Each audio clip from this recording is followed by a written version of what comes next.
Bases dropped on a Freestyle Friday. We get you ready for the weekend here on Soccer's Morning Show. Soccer down here. Soccer John here. Wow. All right. It's going to be one of those days. So, John here, you there. Here's the traffic for the morning. All right. We're normal. Going through all the news of the day. There is some transfer stuff to get into and news on the other side of the Atlantic, 9:30. Greg Garza is going to hop on for the weekly visit from our friends at Beyond Goals Mentoring. And 10 o'clock, we get a visit from the most annoying voice in sports radio history. Jessica Charman is going to come by. And I know it was close. Four-card, it was close. Good morning. And Ropes, good morning as well. Yeah, get in all of your physical activity early or late. Don't do it till like middle of the day. Don't wait till then. Here in Atlanta, it's supposed to be in the mid-90s, supposed to be even hotter tomorrow. So if you got stuff that's going to require you to be outdoors, do that. Do it early, do it late. Don't do it like, noon or something, unless you have SPF 900 that you want to do and you're properly hydrated. That's the other thing. Make sure that you stay hydrated out there today.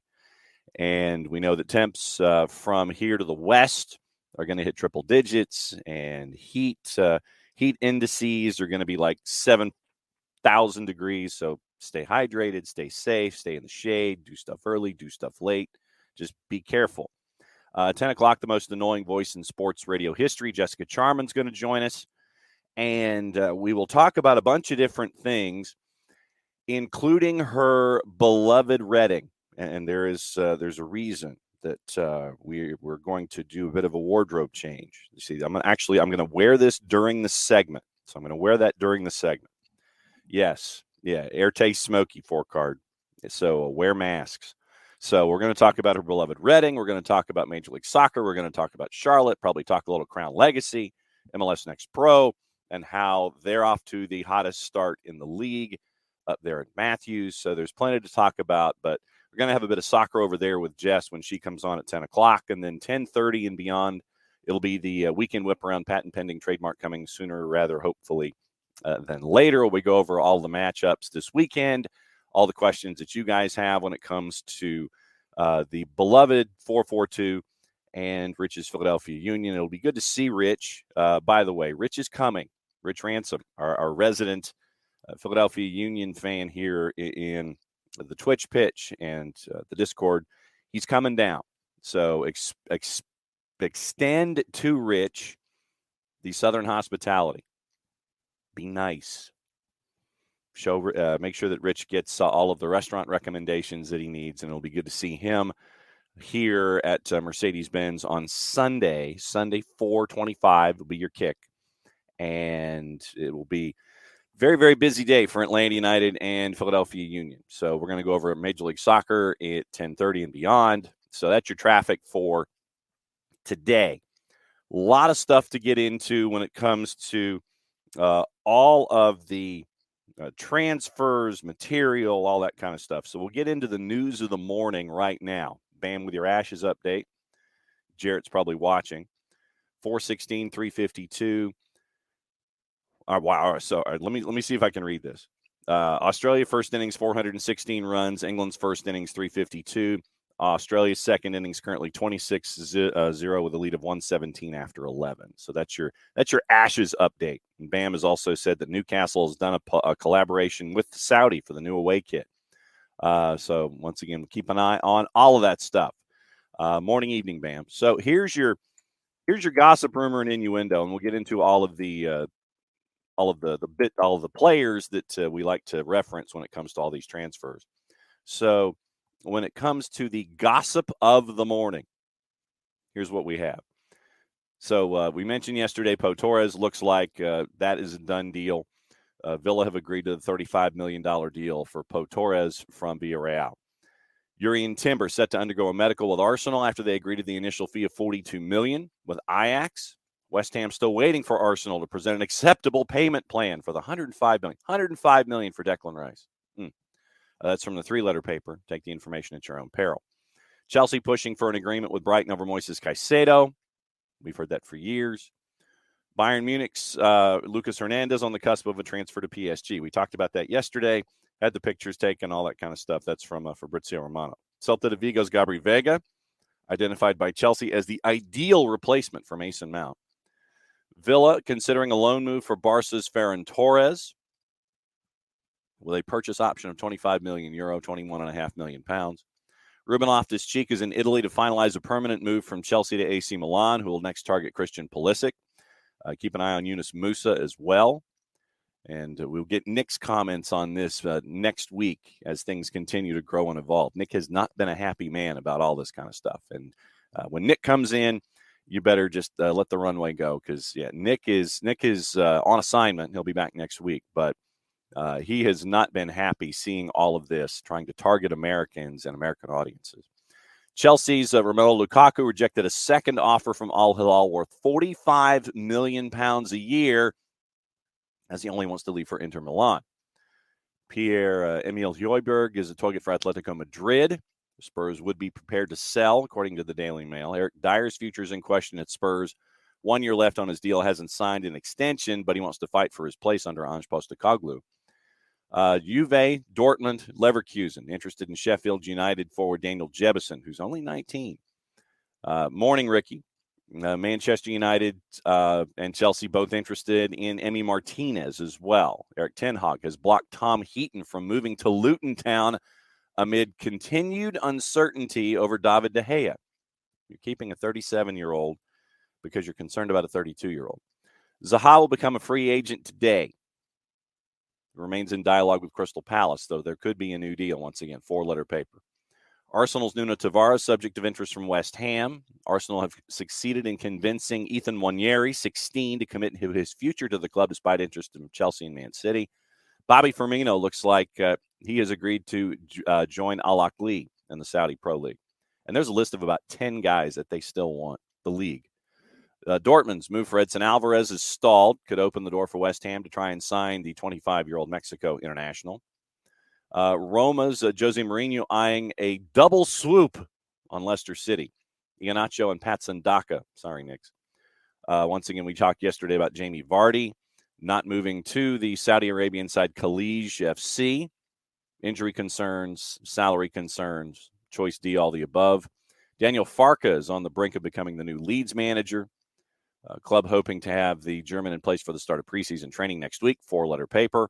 Crystal Palace manager Patrick Vieira has emerged as a favorite to become boss of Ligue Strasbourg. Once again, the 4-letter paper, so take the information at your own peril. That's where we are with all of the news with the transfers. So let's get into the actual transfer news. There's a difference. And, that is, once again, looking at stuff that is several hours old. So we'll start with Ben Jacobs. And Juve has confirmed Cuadrado has left the club as a free agent. That's happened basically since the show started. Liverpool's closing in on Leipzig's Dominik Szoboszlai, who's made it clear he wants the move. €70 million release clause expires today. Liverpool feel the price is only going to go up in July, so everybody's moving pretty quick. Agreement in principle in place for Timber to join Arsenal with a package of just over $40 million. So keep an eye on that. Fabio Carvalho, Liverpool have confirmed he's joined RB Leipzig on a season-long loan, no option or obligation to buy. Inter have confirmed Milan Skriniar is leaving the club as a free. Already agreed to join PSG. Nasser Al-Khelaifi refused to pay above €60 million last summer. Made it clear in January he wouldn't overpay either. PSG's remained patient, knowing Skriniar wanted the move. Al Nassr is going to carry out further tests on Hakim Ziyech. This came out in the overnight. Red flags on the medical yesterday regarding knee and hip. No final decision as to whether they're going to pull out of the transfer. So you've got all that. Manchester United is going to hold formal discussions with Inter over Andre Onana, hoping for a package of close to €60 million. Manchester United views that as too high. They're going to play on the fact that Inter needs money. Money. So they're going to keep an eye on that. We can talk Muyumba. And as we look at things, once again, gossip, rumor, and innuendo. Tristan Muyumba. That United has submitted a transfer bid for defensive midfielder Tristan Muyumba from Guingamp. So from our friends at Get Football News France, GFFN has said that Atlanta United has struck a provisional deal with Guingamp to sign Muyumba, according to L'Equipe. Now, this is, as we mentioned, a couple of different outfits here. L'Equipe, solid, yes, allegedly. Allegedly, possibly, probably, maybe. So you've got that to stare at here. So Muyumba, looking at his numbers, promoted from Guingamp B to Guingamp, 35 games in Ligue 2 and 2 assists in 2,665 minutes. So if you want to get into the numbers in and of themselves, we'll go to our friends at FB Ref. And remember, though, once again, you're talking about Ligue 2 in France. 2,650 minutes in Ligue 2, 35 matches played. 30 starts, 2 assists in 3 seasons, 4 goals, 3 assists. He played 35 matches in Ligue 2 last year, 2 years ago, 31. 47 starts in 70. So if we get into, let's see if we can get into player comparisons and statistics as we get into how things go. You can go to FB Ref, and here's something that I would recommend. If there's ever any kind of a rumor that's out there, or if you just want to compare players, what you can do is go to FB Ref, and you can actually do comparisons for players. If you sit there and it's like, well, how does somebody look against, somebody else?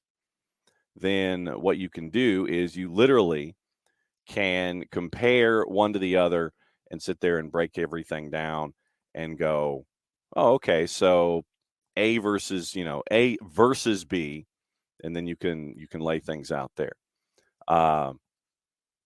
So you're staring at, once again, a player in Ligue 2 as a defensive mid. So that's what you can look at with Tristan Muyumba here.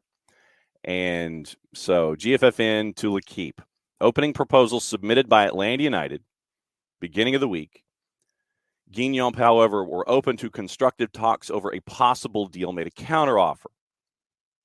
MLS side returned while the proposals come close to matching the demands of Guingamp. All parties now believe a deal is imminent, despite a number of 2 Bundesliga clubs being interested in the player, including Hansa Rostock. Began his career in the AS Monaco Youth Academy, bounced around a number of outfits, including an unsuccessful loan at Cercle Bruges after a very short-lived spell at Toulon in 2020, then joined Guingamp's reserve team, worked his way up, key part of the side that achieved mid-table status in 22 and 23, 35 appearances in the campaign. So that comes from James Thorpe at GFFN, get French Football News. So that's where we are, according to our friends at GFFN. And defensive midfielder, that's what we're staring at. So you're looking at a 6 when it comes to Muyumba, allegedly, possibly, probably, maybe. So we'll keep an eye on this. So Tristan Muyumba, keep an eye on that. Once again, check your sources. Although with our friends at GFFN, when they reference an article from L'Equipe, I think that's pretty solid when it comes to what you're staring at. So that's where we are. Once again, we always say this time of year, check your sources, check your tier 1s, check your misspellings, check your 2s, check your, once again, check the number of followers that are associated with all of these things. Check them all. Check them all. Check them always. Always, always, always. But if you've got GFFN and L'Keep staring at this one, keep an eye on it. So that's where we are with Muyumba once again. When you get the window open and you get the stampede of names and numbers and locations and who's coming and who's going and all this kind of stuff, that's what you're staring at. Standard stats with our friends at FB Ref. What they wanted to do is they as an example as to what they can do, our friends at FB Ref pulled Muyumba in with Declan Rice, Rodri, Frankie de Jong, Lisandro Martinez, and Jeremy Frimpong. So, that's what you can get there. But once again, all they have are base level statistics for Ligue 2, since it is not a top tier league. They can sit there and go, okay, performance, we can gauge that. But anything when it comes to expecteds and progressions and per 90 minutes, those kinds of things, can't really go all that deep in any kind of a comparison. 25 shots total, 6 on target, so a percentage of 24%. Shots total per 90 minutes, averages at 0.85. Shots on target per 90, obviously it's 0.2. So, that's not necessarily what you're there for. Pass types, you really can't get into any kind of in-depth stuff because it's a second division club and you would be comparing him to first division stuff. So, traditionally, yes, Wiley, absolutely. Check, baby, 1, 2, 3, 4. That is what you're doing this time of year. So, scouting systems, 21st century scouting systems are what you're looking at here. And you're looking for a specific kind of player to do specific kind of things in the system, and you think that they will fit. But once again, as Wiley says, check baby 1, 2, 3, 4. And I mean, check it all the way through when it comes to these kinds of things. So GFFN, L'Keep say that there is a back and forth involving Tristan Muyumba. And that's where we are. So nothing concrete, getting closer, possibly, perhaps, maybe, probably soon. Perhaps, maybe. So any questions that you guys have leading into the weekend, lay them out here. That's what the Twitch pitch is for. It's what the Twitch pitch is always for. And I love the fact that when you guys have conversations, that you have conversations with yourselves. But once again, anything lined up about this weekend, let us know. Greg Garza coming up in about 7 minutes to have our Friday free kick from our friends at Beyond Goals Mentoring. Once again, Jessica Charman, she's going to be coming on at 10 o'clock to talk Reading because it's a mess. Apparently everyone did get paid. Front office staff did get paid, as was promised in the email by the owner 2 weeks ago. So everybody got paid, but it's a mess. We'll get into it with Jess. And for those that follow the sport overseas, there's hashtags, and Jess, as a lifelong Reading fan, is part of that group that wants the owner to leave because, he's not really paying a whole lot of bills and he's not doing it on time. And there have been multiple point deductions and now relegations, and now they're having to fight from third division. They're going to be in League One next year, and they're having to fight their way back into the championship, and they're trying to find new ownership. And so we're going to do a bit of soccer over there at 10 o'clock with Jess and break things down with Reading. And yes, we are showing our support for Jessica right here. Most annoying voice in radio history. And Tom, that's part of it too. Tom has a better idea. And congratulations yesterday. We're glad. Is everything okay with your car and your keys, first and foremost? Ignore rumors and discuss signings when they're actually completed. And that was why, Tom, legitimately, it's like, yes, okay, good. You've got your keys, got your car, you have your access. Good. Because we went off the air and AAA still hadn't shown up, or USAA hadn't shown up. And so we were, still trying to figure out how long it was going to be before you got in your car. That's why, you talk about it as well as you can. Rumors are rumors. And we advanced it, I think, about as well as we could. It's like, okay, there's a player. He's in Ligue 2. He started a lot. He's a defensive midfielder. And there's been back and forth. And according to L'Equipe and GFFN, that's where we are. So, I mean, legitimately, we're not going to spend 90 minutes. Well, we can. I think he walked down a ramp yesterday, Ricky. We can talk Messi. If I'm not mistaken, he walked down a ramp from an airplane yesterday in Miami/Fort Lauderdale. So he does exist. Messi does exist. So Lionel Messi does exist, and he had a carry-on with him yesterday. Our friends at Showtime Properties had the video of Lionel Messi going down the ramp from the airplane with his carry-on. And so I believe he did touch soil yesterday. So stuff with players. Yeah. Stuff with players. We're going to well, that's true. He could be just checking on that condo, the $9 million condo that he has high up in the air. But yes, he does exist. He is not in the ethereal plane, and he is probably going to go to his condo or something.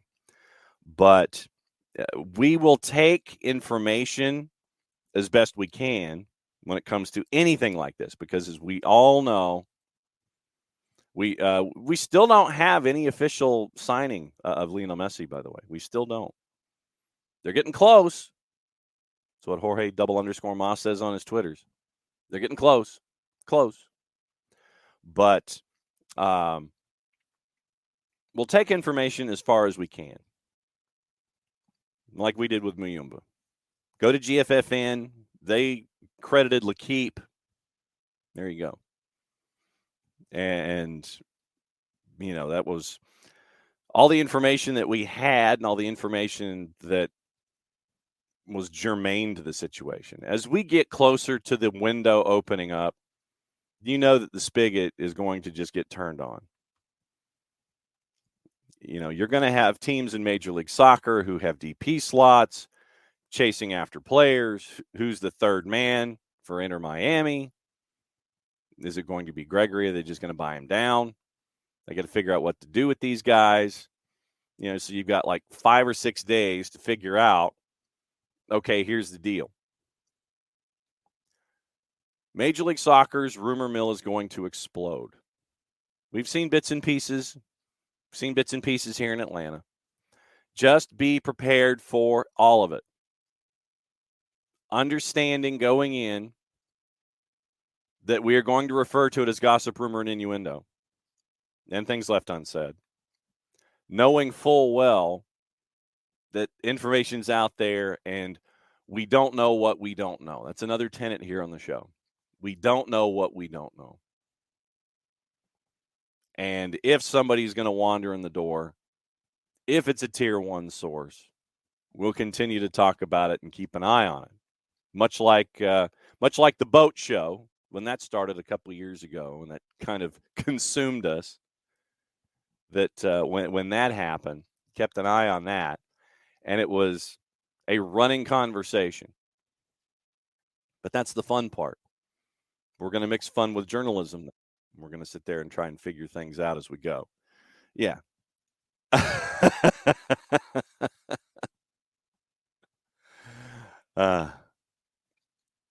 It's all good, Tom. It's all good. Always, always. All right, 9:30, and it is that time where we get to bring folks in and talk stuff. That's the official term. So let's catch up with our friends at Beyond Goals.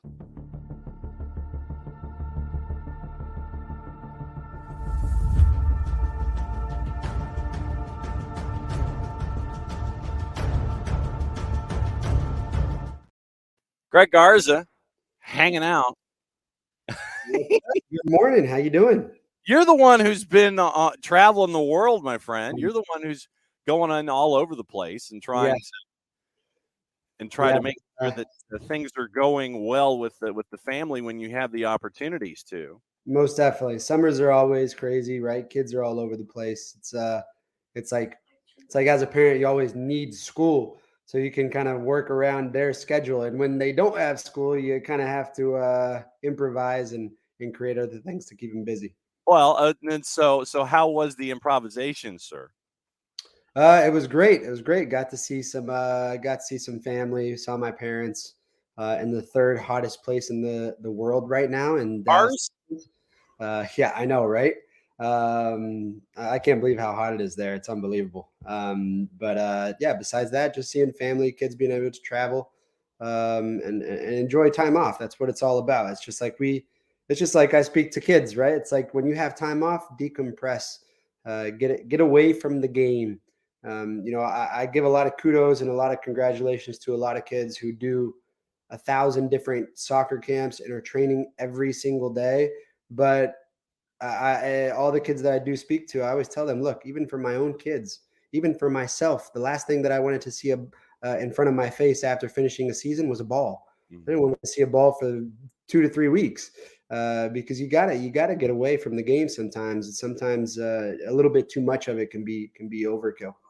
When it comes to, I guess, this generation of mentees, is it easier for them or more difficult for them to unplug and do other things, considering peer pressure and considering self pressure and all those kinds of things? From your observations with your mentees, whether they're whether they're your mentees and Parkies at BG or not, is it easier for this generation to unplug and go do other things, or because of pressures around them, is it more difficult to unplug?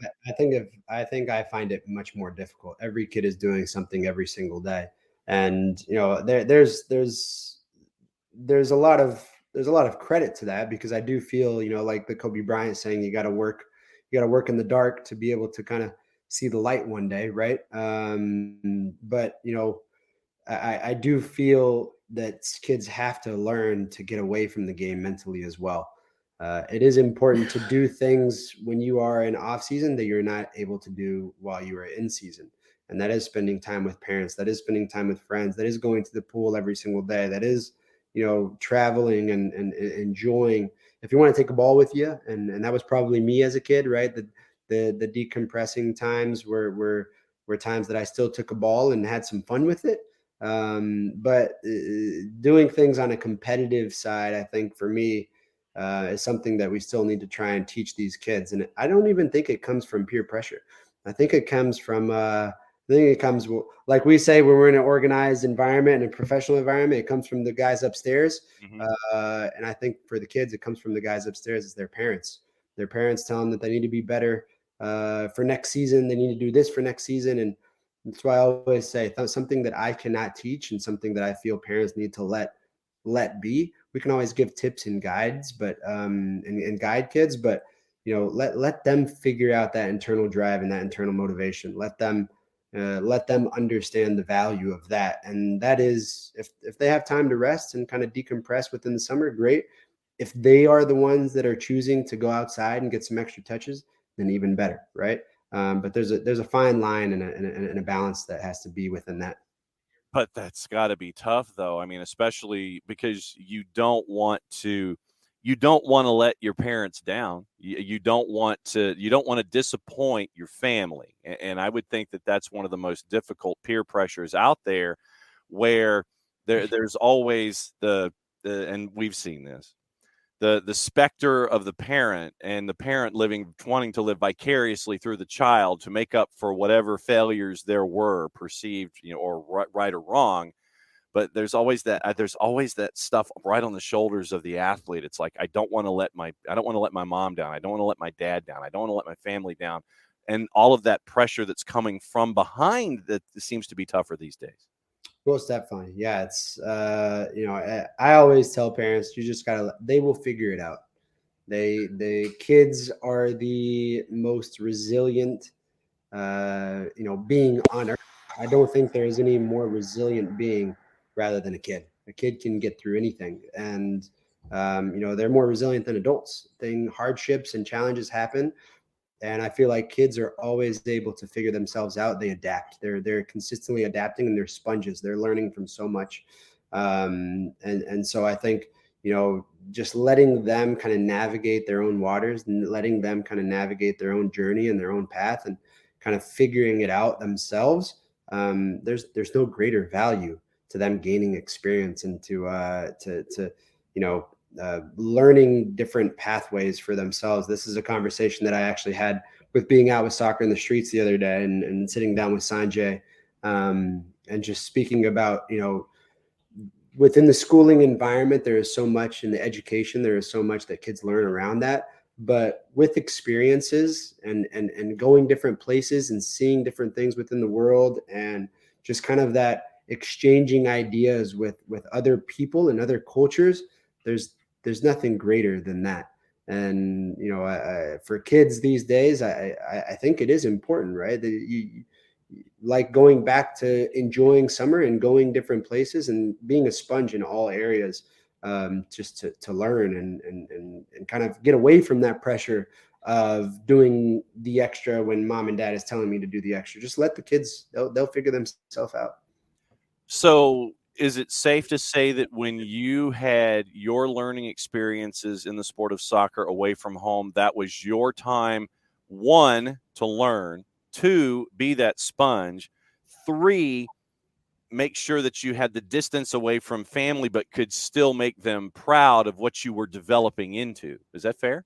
That is a great way to put it. Great explanation towards it. And I always tell people, I think I learned so much as a player moving to Brazil at a young age, but I learned so much more as a person.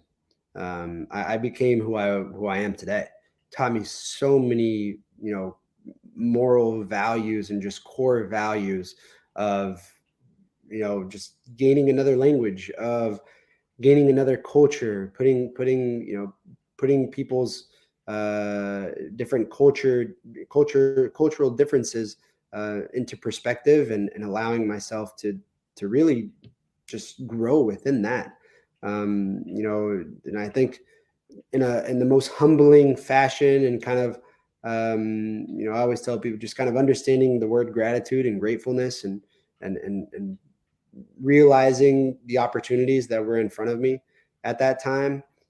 Just that so many different experiences that allowed me to grow as a person and mature, because that's such an important word right there. You want kids to mature, and I think kids mature with experiences, with sometimes hardships, and dealing with resilience and perseverance, but learning it on their own.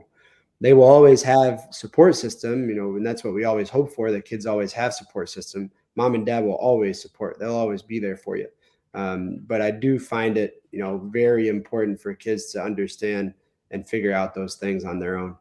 And but at the same time, though, I would say that it's one of the most difficult things that you have to do, because you're learning away from home. You're learning about all these things. It's that fish out of water experience that we talk about so much, that you've got to be careful how you present yourself, and it takes a while, I would think, to become comfortable in that new skin that you're developing away from home, away from your parents, away from all of those mores and ideals that you were subjected to and presented to as you were growing up. And now you have this different set, and now you've got to blend all of that together. I would think that for someone who's a young adult, or someone who's trying to go into adulthood, it's got to be one of the most daunting things you could ever do.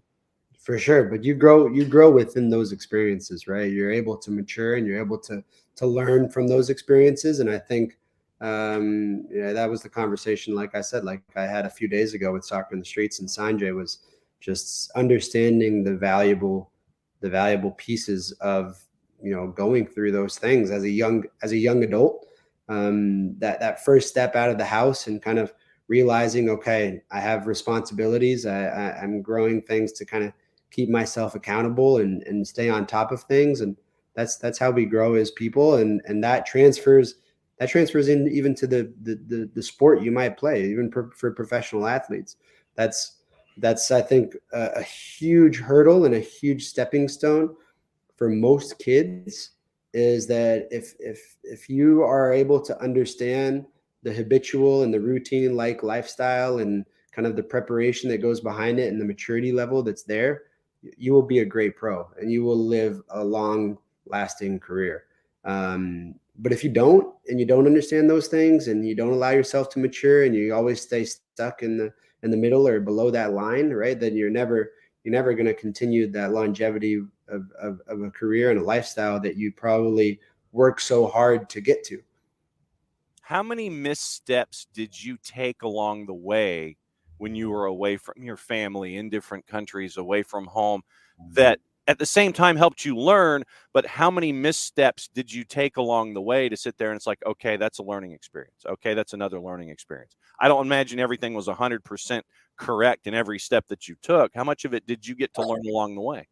Yeah, I think, of missteps, I think just learning different pathways to kind of cope with adverse moments, whether it was entering a new team environment, whether it was dealing with coaches that you didn't really enjoy, whether it was dealing with agents that had different personalities, just still as a young kid, right, going through these things and just learning the ropes and kind of dealing with the curves and everything that goes along with that. I think that I would say those were probably not necessarily more of the missed steps, but just kind of gaining those experiences and putting them under my belt and saying, okay, now I know, now I can be prepared for if this hits me next. I'm ready and know how to take it on mentally, emotionally, to kind of continue to push myself forward. And I think that's something you always have to look towards, right? Always finding a way to move forward. What's it like dealing with an agent as a teen? Very difficult, very difficult. And that's something that is something that I always tell kids, to realize. And I just had this conversation with a young man who is 16 and has just signed a professional contract, a few weeks ago. And my conversation to him was, look, it almost sounded as if he had fear in his voice to ask his agent something. And it was probably a 30-minute conversation and trying to explain to him that his agent works for him and that you do not work for your agent. Your agent does not do you favors. You pay your agent. Your agent works for you. And I think so many kids, they always find it very difficult. And this is something that they could be dealing with even as a 25 or a 30-year-old and still going through, because I think so many people have this kind of stigma that this agent is doing me a favor and getting me into this team. And that is complete BS, in my opinion. An agent is doing their job, and their job is to find you a team, and their job is to work for you and to work their butt off for you, because you work your butt off to be where you are. And so I think it's such a huge stigma that these kids need to realize that if there is an agent that is telling them that they want them to, be under their belt and help them get a team, then okay, yeah, you work for me. And even though I'm a kid, you're not doing me any favors, because at the end of the day, if I'm successful, I make you successful as well.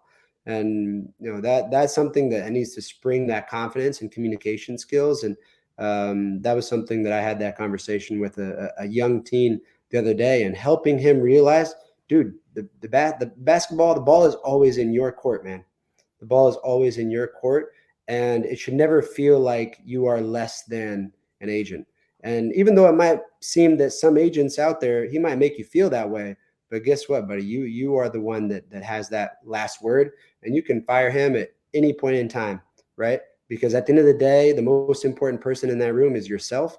And he's going to go find some other kid or some other player that he might think be successful. But, at the end of the day, you have to understand that you are that most important person. I think so many kids just have that fear of thinking that if they are working with an agent, that they fear that that person is just doing them a favor. It should never be that way. And I think those are stepping stones, and those are things that I had to deal with as a kid. And so when I see these kids going through that, kind of these aspiring pros, that kind of, get to that level, I take myself back and I realize things that I went through, and very difficult moments, and just trying to transfer agents or get rid of an agent, or just even as a teen. And of course, there's a little bit of pride within my explanation towards those kids, but I just want them to learn that they are always the most important person wherever they go, and you always have to have that mindset. Did that lead to more questions from the young adult after the conversation was over, or did they feel more at ease with their approach and what they needed to do when it came to dealing with that agent? The best thing for me as a mentor is receiving messages after the fact that we speak, and seeing a positive outcome of our conversation. And after speaking with that kid had the confidence to ask that agent a question that he was too afraid to ask before. And that he was able to get an answer. He was able to get honest feedback of what he wanted to learn, right? What he wanted to know, and what was going to be greatest for him. And it had to do with contractual numbers, and that was it. And I asked the boy to tell the agent, hey, you work with these two other guys on the team, and they're also 16, 17 years old. I want to know what their contracts look like, because I want to know if this team is lowballing me. I want to know if this team is, doing something that they shouldn't be. And if you're my agent, you gotta be able to look out for all of us. So is this something you're just telling me that it's great and you should sign it, or should I be negotiating something? And it was really cool, because 2 weeks later, that kid negotiated, pretty much himself negotiated a new contract between his agent and between the club, and he got something better. And I think that's the fear factor that comes into play, that when these kids are presented with a contract, or when they're presented from an agent, they feel that, once again, this agent might be doing them a favor, and this is all I get. This is all that's there. And I sometimes feel that they just don't understand that they have that last say. They can always say no. You can always say no, and you can try and figure out another path or another something that works for you. But it's always got to be you. It's no one is higher than you. And I think the one question I always get from fans, and it's always a personal question for me, because a lot of people always ask, in your career, what was the favorite team that you played for? And I always tell people, I have no favorite team, because essentially I wanted to play for Real Madrid, right? But I didn't get to play for Real Madrid. So every team that I played for was my favorite team, because my ultimate dream was to play soccer professionally. And I didn't care what team I played for, because I knew I was going to give it my absolute all. I was going to bleed. I was going to, whatever I needed to do, sweat, cry, do everything, sweat out of that shirt for every single team that I played for, because it didn't matter to me what team I played for. And so, ultimately, I was living my dream through that team. And I think that's another thing that sometimes it's hard for fans to understand, is that, there is no more important thing than that particular player within an organization. And as a player, you always have to think that way. And sometimes it's, sometimes you have to live with the stigma of saying, okay, I was able to be more successful with this team. It's got to be my favorite. And I mean, unfortunately, I still think it doesn't work that way, because you're always looking for success individually, collectively, everywhere you go. Even sometimes you don't find it. But I have no favorite team, right? I love every single team, bits and pieces, different ways. And I will have different feelings, right, for different teams. But my ultimate goal when I was a 4-year-old kid was to become a professional soccer player, and I was able to live that dream. So everywhere I played was always my favorite, no matter what level.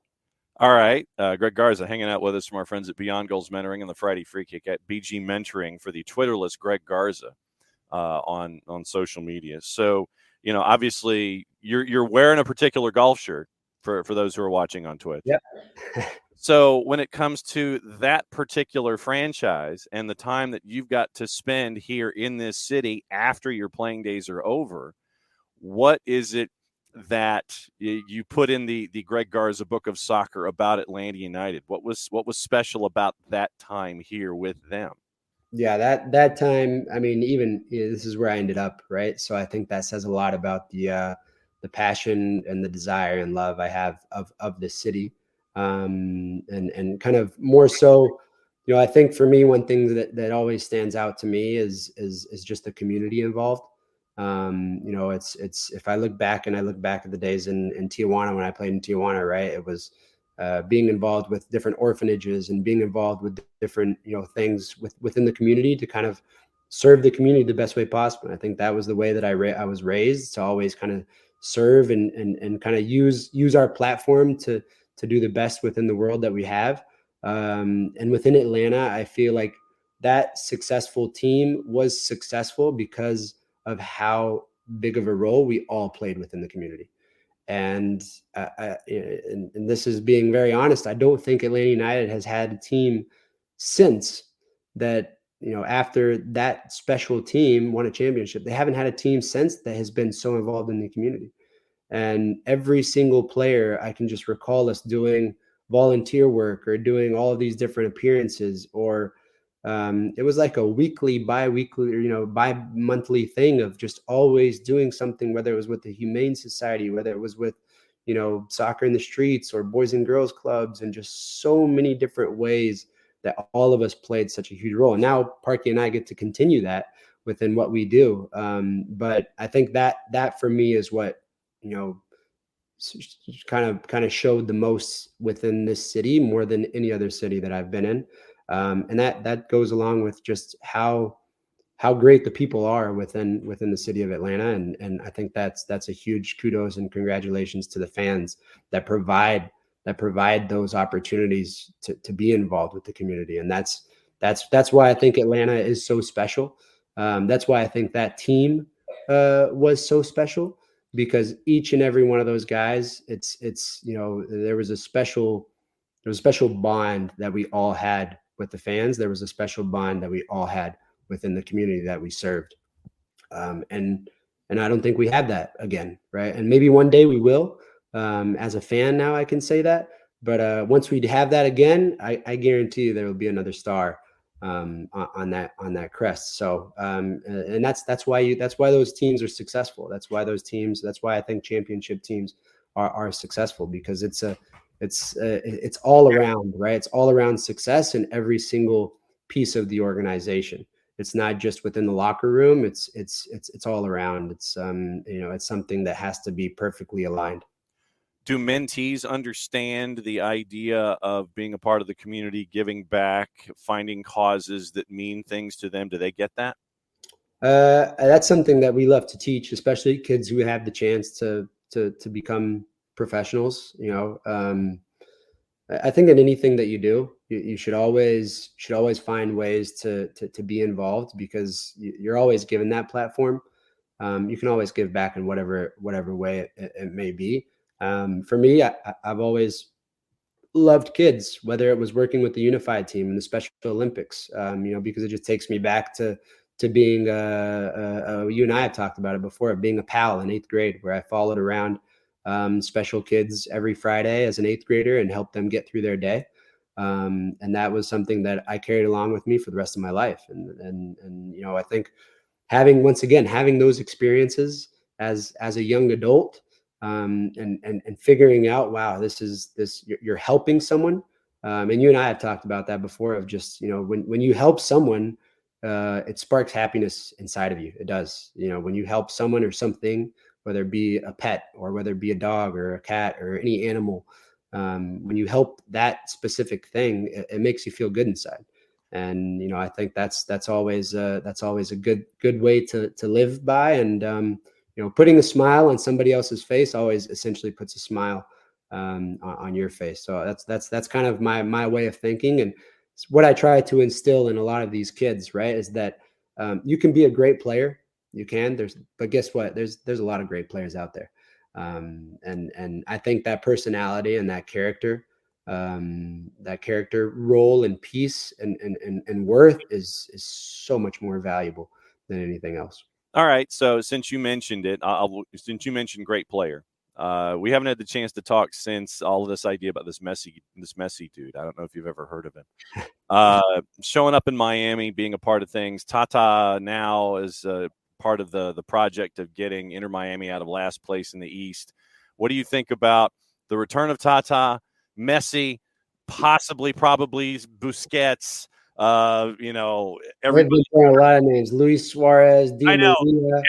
Everybody short of Ronaldinho and Roberto Carlos has been linked to Inter Miami now. What do you think about all that? Oh man, my kids were just at the Orlando charity match watching like Vini Jr., Cafu, Roberto Carlos, and all those guys, Ronaldinho, and my kids were actually ticked off because the game got cut off short like 50 minutes because people rushed the field Oh man, over and over, and so the security completely stopped the game.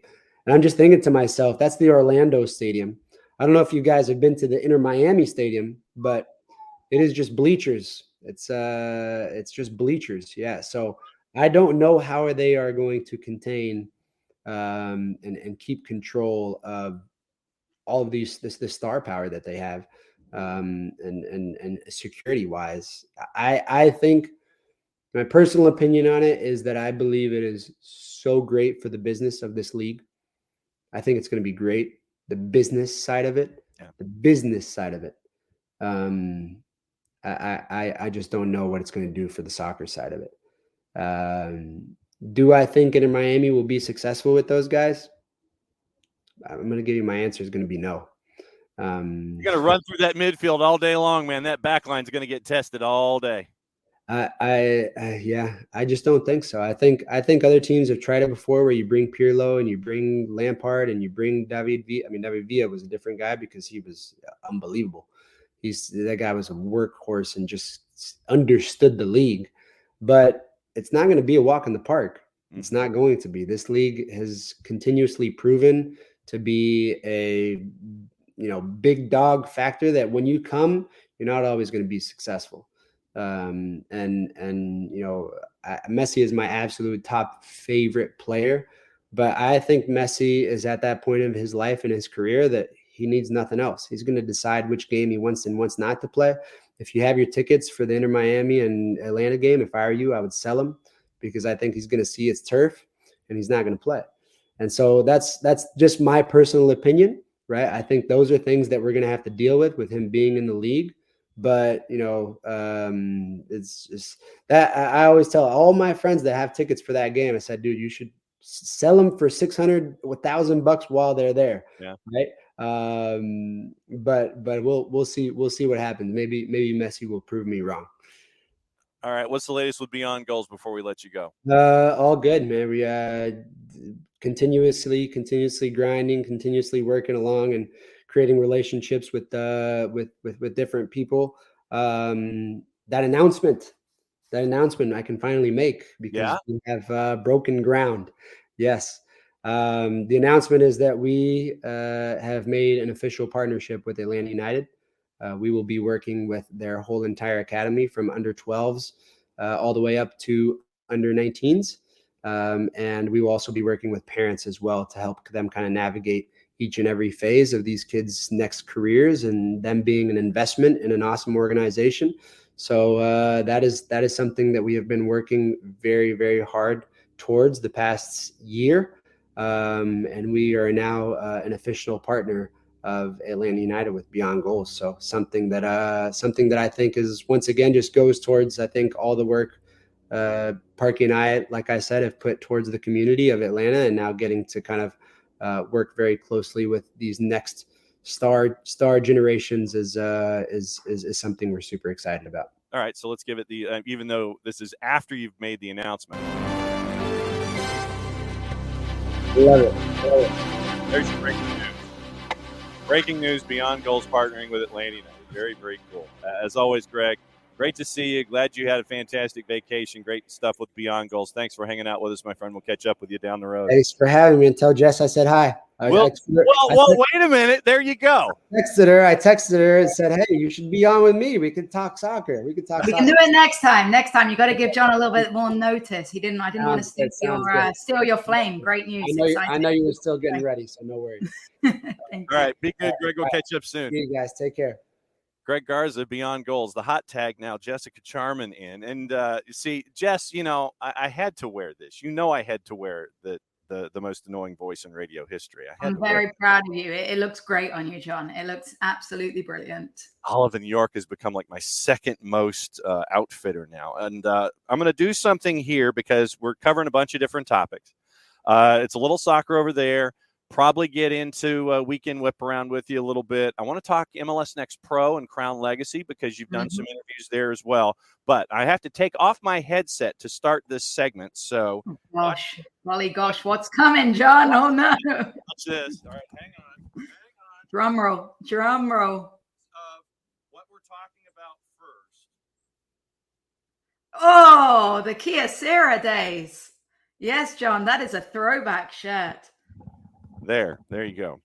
All right, so let me appropriately break down everything that's happening here. We're going to start with a little soccer over there, and since it's not Monday night, where we can pretty much have a fever dream for 2.5 hours, we got you as long as your laptop will survive here.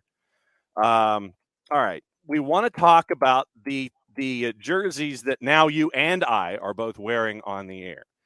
And it's a very difficult situation. It's a disappointing situation for those outside.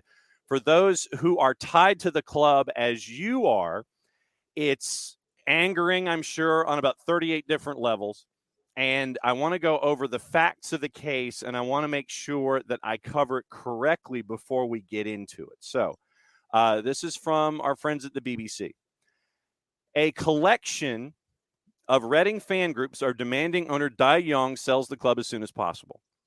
The pressure group named Sell Before We Die, DAI, and you've seen that hashtag on Twitter, say they have little faith in Young and CEO Dai Young Pang. Quote, despite his best intentions, Mr. Dai's stewardship has been an unmitigated disaster, said spokesperson Nick Holton. We are now calling for Mr. Dai to sell the club at the earliest opportunity. The group, which comprises the Supporters Trust at Reading, Club 1871, Proud Royals, Elm Park Royals, and the Tilehurst End, says it was compelled to act following the latest charges handed down by the EFL. You're back in League One this year after being relegated from the championship. Now you've got new charges from the EFL for not paying your players on time and in full on 3 occasions during last year. Young has also been charged with causing the club to be in breach of EFL regulations, and they have until 11 o'clock Eastern time. So basically, when this show is over, as of yesterday, they were supposed to, 23 hours ago, they were supposed to have answered all of the 23, 4, however many. 11 o'clock yesterday, they were supposed to have responded to the charges. Holton says that they want the club on the right track. They want it back. Sell Before We Die says it's planning a series of protests to put pressure on Reading's owners. Speaking to the local council about protecting select car leasing stadiums usage, Royals chief exec Pang posted a letter to fans last week. Apparently, the promise that was made to pay folks 2 weeks ago happened today, and they're flying to Spain on EasyJet to start training. What have I missed? It's a hot mess, right? The men's team got relegated. The women's team got relegated. The women are no longer professional. So 13 of the players are now gone from the women's team because they've moved from professional women's soccer to semi-professional contracts. The academy is no longer a category 1. That happened earlier on last year. So that's now a Cat 2 academy. So Reading was always a famous academy that was cultivating great young talent. Now they don't have the ability to do that. It's just a really scary time, John, because we saw what happened with Bury, right? And we saw how they were unable to find someone that was able to purchase them and save them. Obviously, they're restarting at the bottom of the football pyramid this year. But this is a club that I've loved my whole life. And you kind of never think, unfortunately, look, I sympathize with Bury when Bury were going through that tragic situation. But you never really think it's going to be your own team. And you always think it's going to find a way to sort itself out. But unfortunately, with the way we're going in this downward spiral, it looks like we might start League One with a new points deduction because of those new charges. It becomes a very vicious cycle that is difficult to escape out of. You're talking about, and if I remember correctly, it was failure to pay on 3 separate occasions. And also, when you're talking about expenditure versus revenue, I want to say that it was like over 150% of expenditure versus revenue. You are spending 3 times versus every $2 you were bringing in, you were spending $3, and you're operating the club wage bill. Yeah. At its peak, received 226% of the turnover. 226% of the turnover. And I feel kind of bad for Young because he wanted to pump money in and had good intentions to begin with. But we know in the Football League where financial fair play is, we know that there are rules. You can't just write a big check and hope that everything's going to be okay. No, you have to have a good structure. And unfortunately, we don't have any structure. We don't have any ability to be paying these people on time, which is a complete embarrassment and completely inhumane. There's been tweets coming out that, the staff are being censored against sharing how they're feeling, which, it is a shock. And I just feel like, unfortunately, a club that a lot of Americans were very supportive of because of the Marcus Hanneman era, the Bobby Convey era. We managed to captivate a lot of the American hearts during our time in the Premier League, where we were the ultimate underdog. And those days feel so, so long ago. And it's sad that, unfortunately, an ownership can do this to a club. But the biggest thing that this initiative is emphasizing is you have to back the team, but not the regime, right? We don't want to stop loving this club, but we need the ownership to sell up and find someone, not just run away, because we see it all too often, right? Where people run away and they leave the club in a pile of crap, right? We don't want to be left in that scenario. You got to find someone to buy it. But who's in the buying line for a little team? Now the aim is to show what an amazing club Reading is, what an amazing area of England Reading is, and hopefully someone can be, captivated to put some big money in it. I look at Wrexham and see what's happening over there. Wouldn't it be nice? Yeah, and this is something that, you as someone who has grown up wearing that crest. I mean, this is. You have all those experiences with your dad. It's family. It's family on the field and off the field. And it's this 3-dimensional thing that impacts folks a lot more. I think it's like, it never happens to my club until it happens to my club. And we have all of these observers who will watch what's going on. And then you have the moments like we're having with Bury and Macclesfield and all of that kind of stuff.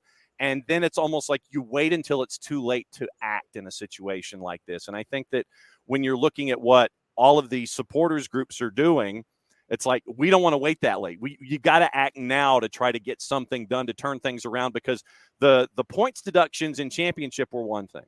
The points deductions in Championship were another thing. Then they were a third thing. Now you're in League One. And if you look at the Championship, it's difficult when you're past the point of the parachute payments to survive anyway.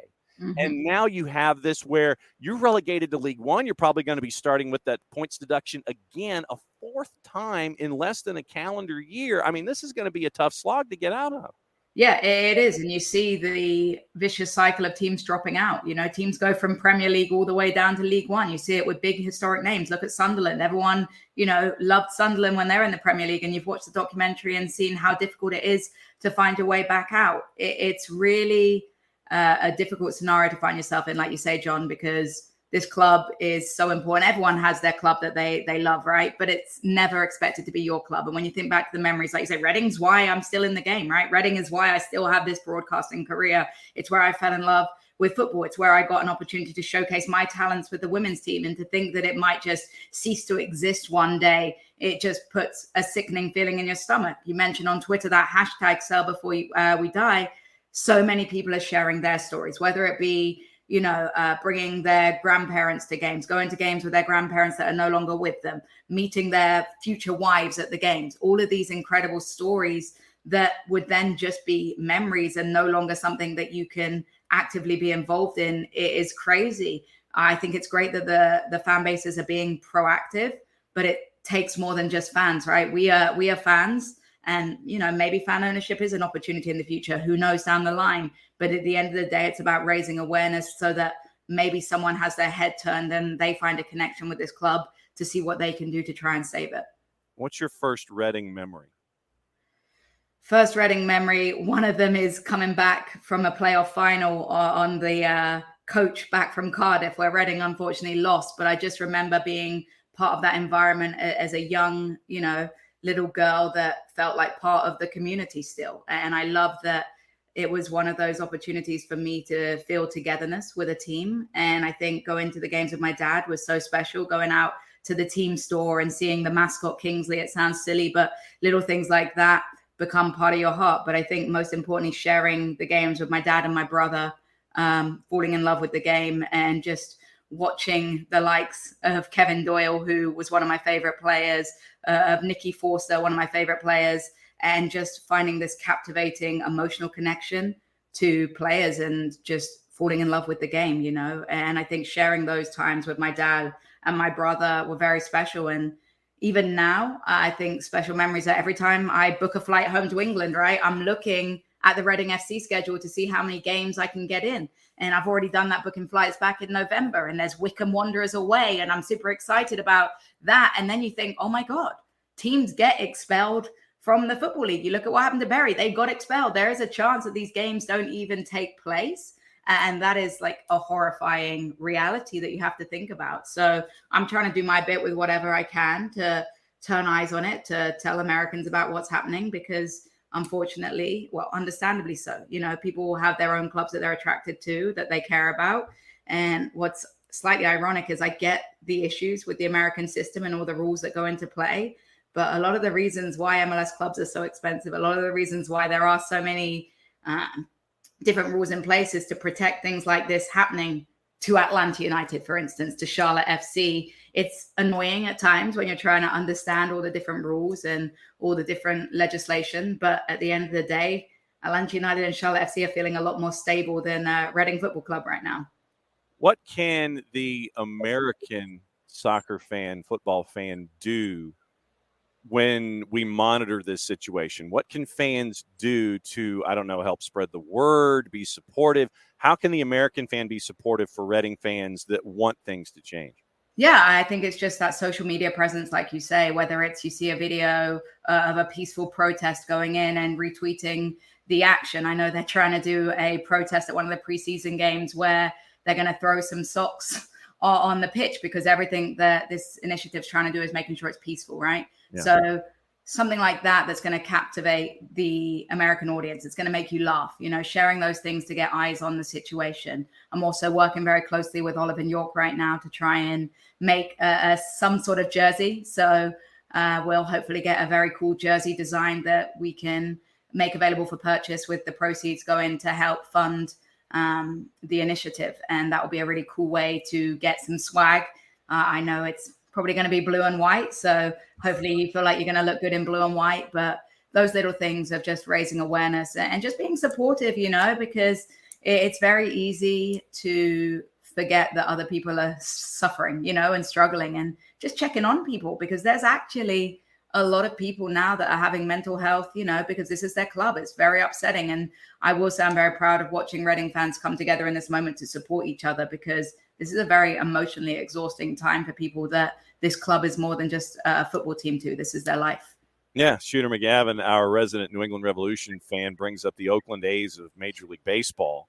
And it's, you have fans that love what's going on with their team in Oakland, but the owners, it's a different situation, Shooter, in that the owners in Oakland want to leave. They want to go to Vegas. They want to get their stadium deal. They want to leave Oakland. But then you have a reverse protest, and then you have 20-something thousand fans show up to prove that it's not the team, as bad as the team is. It's the ownership group. And then Rob Manfred says, oh, it's great for them to show up and have an almost average attendance. Nicely done, Mr. Commissioner. But anyway, it's the same, but it's different. Where in Oakland, the ownership wants to leave. In Reading, the fans want the team to stay alive. And that's the key here, is that they don't want this history to go by the wayside. They want them to stay there in Reading. And you got to think, Reading was founded in 1871. It's one of the oldest teams in existence of the Football League. And it had this incredible tenure. And like you say, John, we don't want it to end. Keeping everything positive and keeping everything as happy as we can and doing our little bit. And I think that's what keeps me feeling optimistic about it, that we do whatever we can to try and show that peacefully that this guy's got to leave, you know, before he does any more damage. All right. So are you ready to discuss all things Major League Soccer and MLS Next Pro? Let's do it, John. Let's turn the tide to a little bit more positive, unless we're talking about Charlotte and their drawing history right now. All right. Well, then let me take my Reading jersey off to get back to the most annoying voice in sports history ever. So. Okay, let's do it. All right. So here we go. Jersey's coming off. I apologize if anybody saw the fact that I did not have a tan. Oh, all right. So I got a T-shirt. That's good. All right. So let's just do that. All right. So there's the T-shirt. Once again, Olive in New York. Most annoying voice in radio history, Jessica Charman. Now we're talking. Annoying, my voice, right? Very, very, very annoying. Sorry to burn some ears this morning. No worries about it at all. Charlotte, when you look at what's going on right now with the Crown, what has stuck with you as you're at the halfway point of the season? That we're under exceeding expectations that have been set, in terms of it being year 2. Playoffs was an absolute must. And yeah, we're still sitting around that cusp, right? In 10th, one spot off of the newly elevated playoff positions. Obviously, with that 9 spot, you've got the play-in game. But still sitting in 10th, dropping points to teams in and around you, dropping points at home, inconsistent results. It's been frustrating because you have moments where Charlotte FC looks brilliant. No offense, Atlanta United fans. I love you all. But you look back at that game where Charlotte played against Atlanta United the second time. First time, you guys absolutely dominated. Second time, Charlotte FC played up to the occasion. The issue has been consistency. And I think what's frustrating is you've made these investments. You brought in big name signings. You brought in Enzo Copetti from Argentina, who we thought was going to have an instant impact on the league. Unfortunately, he's fallen into that trap that a lot of players do when they come over to MLS, and he hasn't adjusted to the differences in the style of play. Ashley Westwood's been a really good addition to this team, I think, as long as he can stay fit. His Premier League experience is coming into play. But it's been a tale of designated players that I know a lot of people listening probably know all too well about. Designated players not necessarily fulfilling their responsibilities. And when you look at Charlotte with Enzo Copetti, Karol Świderski, Kamil Jóźwiak, who's been injured for a lot of this season, when you can't get your big name signings on the pitch, or you can't get them to perform when they are on the pitch, it's always going to be a struggle to pick up results consistently. And you get to kind of watch things this weekend. Next thing for Charlotte is the match against NYC on the 5th, and it's in insert stadium here in the 5 boroughs. I guess it's at Yankee Stadium for now. City Field this time. Oh, it's at City Field. Okay, so it is at stadium number 2. Pick and choose baseball pitches to play on, right? Basically, for things to improve, I mean, you mentioned, because of the 8-9, it's a bit of a street fight right now below the playoff bar. There's a lot of teams in a very short amount of space. Realistically, what are you looking at when it comes to everyone around Charlotte and trying to get north of the playoff bar to get into that 8-9? When you look at everyone around Charlotte, what do you see with that competition? Yeah, we saw Montreal this weekend, right, with a 0-0 draw. And that was one where I felt that if we don't make that 9th position or better, we're going to look back at that as a game that went away. When you look at the chances that were created, Charlotte FC had a couple of brilliant opportunities in front of goal that fell to those designated players that led so much to the coach saying, hey, I expect more from my forwards, particularly these guys that have experience. And it was the right comments to be making. For me, though, it's just the defensive woes, right? What is it? 35 goals conceded this season. It's sickening, right? And as a defensive-minded player, it drives me incredibly insane watching the style of goals that we're leaking because there are so many gaps between the midfield and the defense. And look, whether right or wrong, a lot of the fingers get pointed at the defensive line. And yes, there are lapses in concentration. Yes, there are structural issues with the defense. Yes, we've also had a huge turnover in our back line since Anton's passing. We just haven't been able to find a consistent back line, which has caused some issues. But you've also got to look at the midfield in terms of the gaps that are being created. Are they getting back in to defend, to help? And then the attackers, look, it's a lot of pressure when you're being expected to outscore the worst defense in MLS right now. So it's a lot of things that need to change. But I would say the first thing is tightening up your defensive ship, because unfortunately, it feels like a self-fulfilling prophecy. And once Charlotte concedes 1 goal, it always feels like we're going to concede more because your head drops, your confidence is out, and you can't expect your strikers to keep outscoring that tragic defensive record. You mentioned Anton. How is everyone? And I mean that we discussed mental health when it comes to Reading. How is everyone with what tragically happened to Anton? And I ask this genuinely because soccer fans always care about other soccer fans. Communities always care about other members of their community. How is everyone?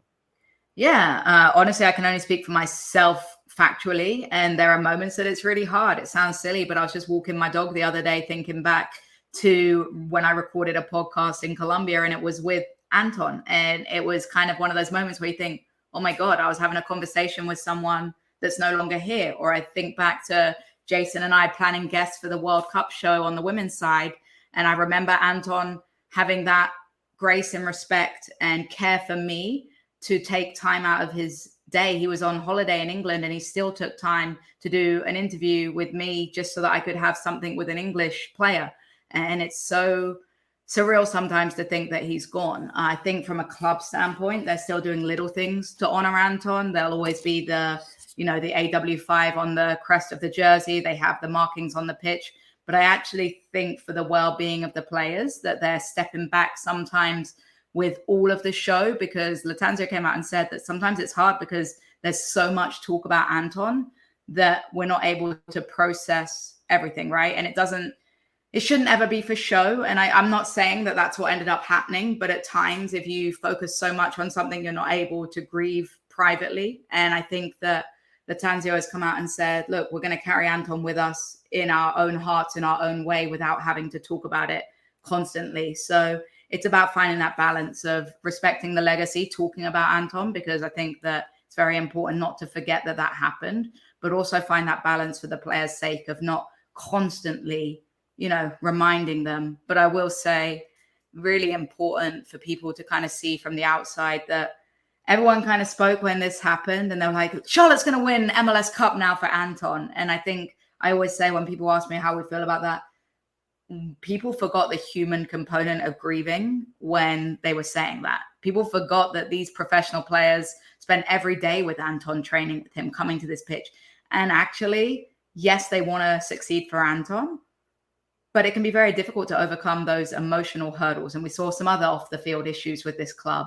And I think some of that stems from the mourning and those kind of things. So we're doing okay. And I think that people are finding their own piece of peace, but when preseason comes around again, I can't help but think that's going to be a really tough time as that memorial comes apart.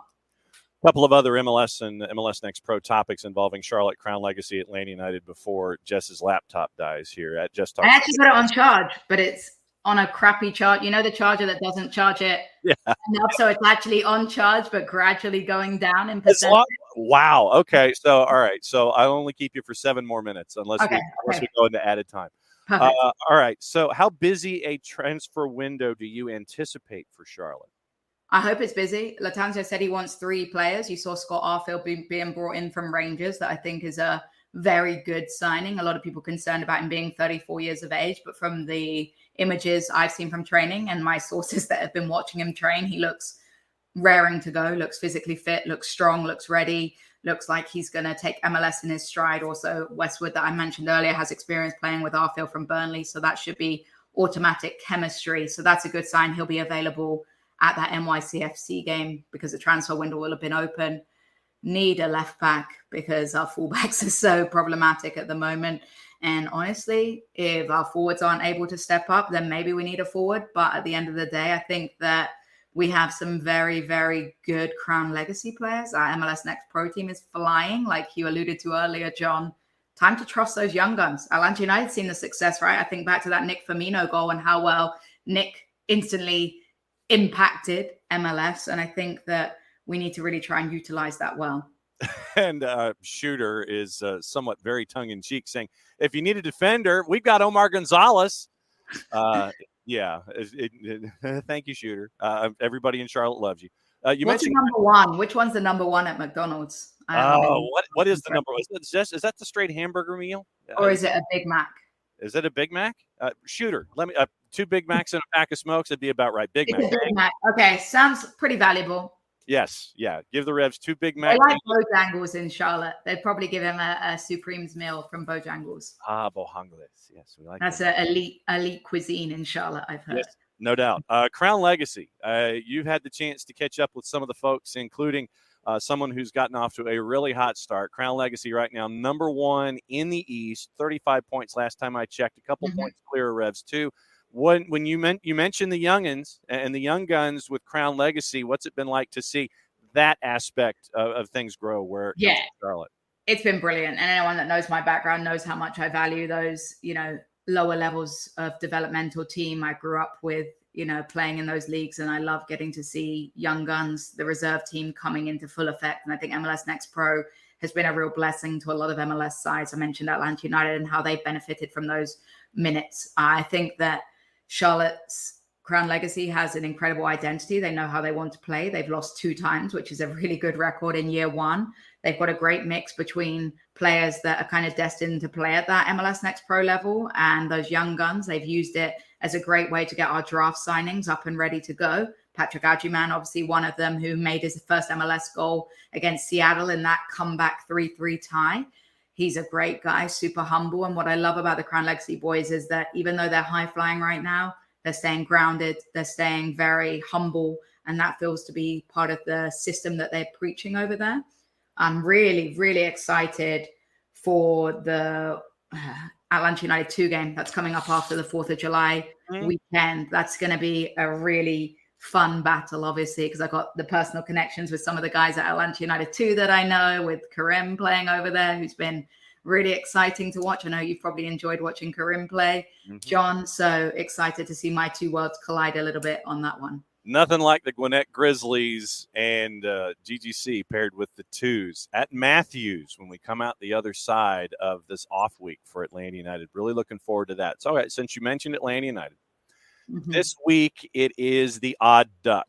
It is the 442 Diamond of Philadelphia coming to town for a nationally televised match at 4:25. They get the super hyper mega pregame show on Big Fox.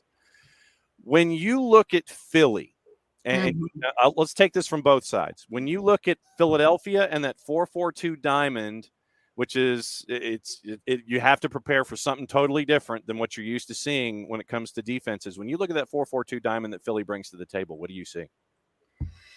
It's just a very disruptive style of play, isn't it? It's very high risk, high reward at times. And you have to, when you're playing against them, find your identity and find the right balance. I think Charlotte and Atlanta have some parallels with playing out the back and their insistency to do so. Unfortunately, we've seen for both sides that it has led to a lot of turnovers in dangerous areas. And when you're playing against a Philadelphia that loves to be quite as disruptive and loves to play that ball where they're not going to try and possess, where they're just going to try and force you into errors, you've got to make the decisions of when to play out the back. I think that Charlotte has struggled at times against these sorts of oppositions, enforcing it and then getting caught as their own worst enemies. But Charlotte's also had some success against Philadelphia. I think about the Daniel Rios show with the 4-0 demolition and the fact that we were the team that stopped Philadelphia winning that Supporters' Shield and sort of crumbled their season. I don't think Charlotte's on Philadelphia's Christmas card list so much, but when we were successful in that one, we forced Philadelphia to press and kind of created their own game against them. And they struggle with finding those passes. They struggle with building possession out of themselves. But no one enjoys playing against Philadelphia. And I will say that I like to find the balance when talking about Philadelphia, because people are very quick to criticize their style of play and say, oh, it's ugly. Oh, it's not the beautiful game. Oh, it's not real soccer. But they know their identity and they know what they're doing. And it's extremely effective. And whether or not it's the aesthetic soccer that everybody would like to watch week in, week out, I'll tell you, as long as my team's winning, I could care less in a lot of ways. I can watch pretty soccer on TV. The team I'm rooting for, if they're winning, I'm feeling pretty good about myself no matter how they play. Jarrett Smith now joining for the final 35 minutes or so. So, Jarrett, Jess is breaking down Philly and Atlanta United. And Jess has had a very full morning here on the show. What's on your mind?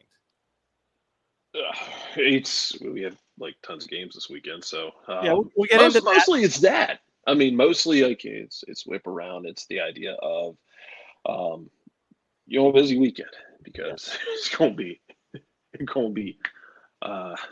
lot of games. It's gonna be a lot of fighting in the Atlanta Philly game, and catching the end of Jess's thing. I guess the thing that always aggravates me about Philly is not necessarily the combativeness of Philly, because they're going to be combative. And I think at this point, everyone's kind of leaned into the concept of, Hey, man, Philly's going to be a heel. Philly's going to crawl into the cage match with you, and they're going to bring the brass knuckles, the steel chair, the kendo stick, whatever they can bring in there.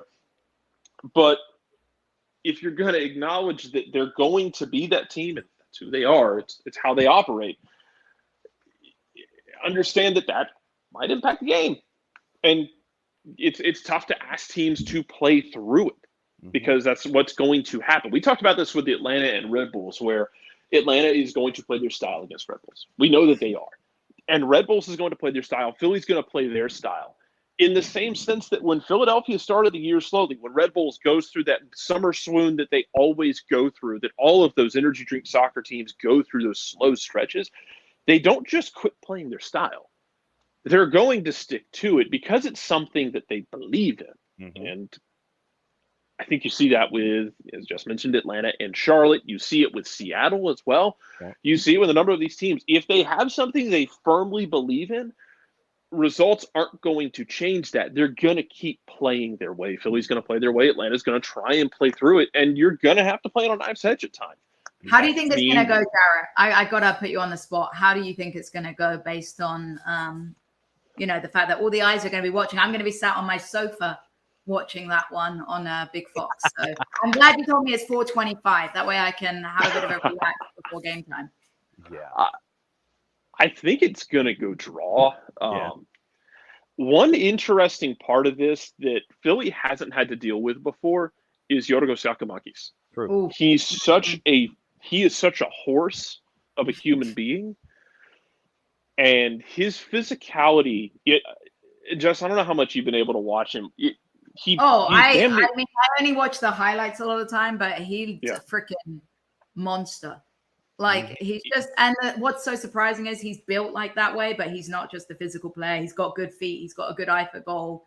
Yeah, I'll say he is a good signing. Like that one is a good one. Yeah, I agree. And the thing for me with him in this game, if Atlanta, let's say Philly comes out in their diamond and you start trying to get that diamond running back and forth with long diagonals, with switches. Let's say you do play that long ball up top to Yorgos. You haven't had a striker like that who's going to challenge Philadelphia's back line. Because if Philadelphia gets up in their pressure, if Atlanta does, like we've seen them do against New York, if they do soak up that pressure and invite Philly up the field and try and hit that space in behind, he's so strong and big. All you really need him to do is win one or two of those long balls or long switches, whatever it might be. And, do you get somebody on yellow card trouble? Do you get fouls building up? Do you get the temperature of the game rising much faster than we're used to? Because he's so combative up top with those center backs. I think it ends up being a draw, honestly. I think both teams get on the board. What's funny is I know last year, therapeutically, Charlotte dismantling Philly was one of the funniest things to me last year at the end of the season. Mostly because it came like 6 days after Philadelphia played a 0-0 draw against Atlanta, a game which Atlanta had like an XG of almost 3. It was one of those where Andre Blake stood on his head. Philadelphia didn't really create anything. It was kind of in their swoon where they kind of dropped off near the end of the season. And then, they went to Charlotte, and then all of the regression just hit them like a ton of bricks. And I think Charlotte dropped like 4 goals on that. Daniel Rios with 4 goals. Yeah, that was the one. It was hilarious. Rios, and that earned him a big money signing. I will say before I head out, my hot take. I gave a hot take at the event before Charlotte versus Atlanta, and I got it right. My hot take is going to stay the same. If I had juice boxes, I would go on a red card in this game. That's my juice box. Well, Ted Uncle is in charge. Well, now even more. Honestly, how about a red card for each team? I bet that would have a great over/under. Yeah, that would be. We had that last year in Atlanta, and we had that last year in Atlanta and Montreal, or 2 years ago, when Victor Wanyama tried to fight Joseph Martinez. They both got sent off. I could see that. Somebody Jacob Glesnes or Elliott gets up in Yorgos' face. They both mush faces. Or Jose Martinez gets up and they mush hands into faces and they fight. Yeah, I could see it. I could easily see offset and Reds. All right. We're going to cut Jess loose because her laptop is dying. At Jess Talks Footy, what do we need to do to continue following what's going on at Reading and with you and everything else? Hit the promo. Yeah, just hit at Jess Talks Footy on Twitter and Instagram. I'm pretty active on both those platforms, and love to retweet about Reading, and I'll be cutting some clips from this as well to try and share my name. So keep an eye out for that Olive and York jersey. I'm not a designer, but I have some good ideas, so I think they're going to make my ideas come a reality. And World Cup show coming to 92.9 The Game for the Women's World Cup with Jason. So that's going to be a lot of fun as well. Mm-hmm. Expect some really good guests. We've got several of the broadcasters that are on that will be in Australia, ready to chat with us. Should have a Jackie Oatley interview. Should have a Jen Hildreth interview. So lots of very cool, badass women that we're going to get on to talk about an incredible show. And I told you, U.S. Women's National Team are my favorite. Maybe I'm trying to use a bit of reverse juju to get it to come my way, but we'll see what happens. All right. And Jess, I respect it. Yes. And Jess has golden ticket status. So basically all she needs to do is either text or DM me and sit there and say, I want to butt in, and she gets to butt in. So Jess, thank you everybody for listening. I appreciate you guys. Be good, my friend. We'll see you soon. Take care, everyone. All right. There's Jess. And so that means now it's time for Weekend Whiparound. Ted Uncle is the man in the middle, by the way, for Atlanta and Philly. Jeremy Hansen and Justin Howard are your ARs. Alexis De Silva gets to hear Jim Curtin and Gonzalo Pineda yell at each other. Your VAR is Kevin Stott. Your AVAR is Craig Lowry. Now, time to get into juice boxes. 7:30s, and we got a decent number of 7:30s on Saturday, so you can watch all of these, and you can also keep an eye on the NPSL action as we're getting close to the last part of the regular season with the 7 o'clock Saturday kicks. CF Montreal hosting NYC. CF Montreal is a plus 131. Your draw is a plus 244. NYC is a plus 199. I have zero faith on the visitors at Stade Saputo. Yeah, you don't go to Stade Saputo. One of my favorite things to watch in the second half of the season will be does Montreal position themselves eventually to host like a lower tier home game just because they've been so good at home. Also, I'm eating so much crow over Montreal, like a lot of crow over what I said earlier in the season on Montreal. That's fine. I do love Montreal. Yes. I love the fans up there. I love the people up there. They're fun. Nobody wants to go there. New York City's been an absolute tire fire on the road. Look, the Atlanta game was one of the best games they have played in recent memory on the road. And that took, 2 bad individual mistakes from Atlanta, which tell me where you've heard that before. But that took 2 bad individual mistakes from Atlanta. Well, really one. I'm not even going to call fortunes an individual mistake so much as like a weird deflection. Yeah. It took some weird stuff happening for them to score 2 goals on the road. They've scored more than 1 goal on the road twice this year, Atlanta and against Charlotte early in the season when Charlotte was still trying to find God. Right. Give me Montreal. Yep. 7:30, Crew hosting Red Bulls. Crew's on the minus side at a minus 105. Your draw is a plus 252. Red Bulls now seemingly, Christian Cáceres, I think, hit the ripcord and is out the door heading to Toulouse. 7-figure transfer apparently at a plus 284. Red Bulls were hurting going in. They're going to be hurting that much more. I'm going Crew. Yeah, I'm going Crew as well. Crew is a weird team. Jason and I were talking about it post-game once that like the East is kind of weird anyway, but the Crew is kind of a weird team because Wilfred Nancy's publicly talked about how they're still trying to work through some stuff. Yep. They're still trying to figure themselves out. They're still trying to install everything. It doesn't happen overnight. So you just have to be patient with them, but I think they'll be okay in this one. Yeah, right there with you. Also on the board, FC Cincinnati at TQL hosting the Revs. This one will be interesting. Shooter, I want to know what you think. FC Cincinnati's a plus 102. Your draw is a plus 267. The Revs on the road at a plus 241. I've got to go Cincinnati at home. Yeah, Cincinnati gets back on the front foot.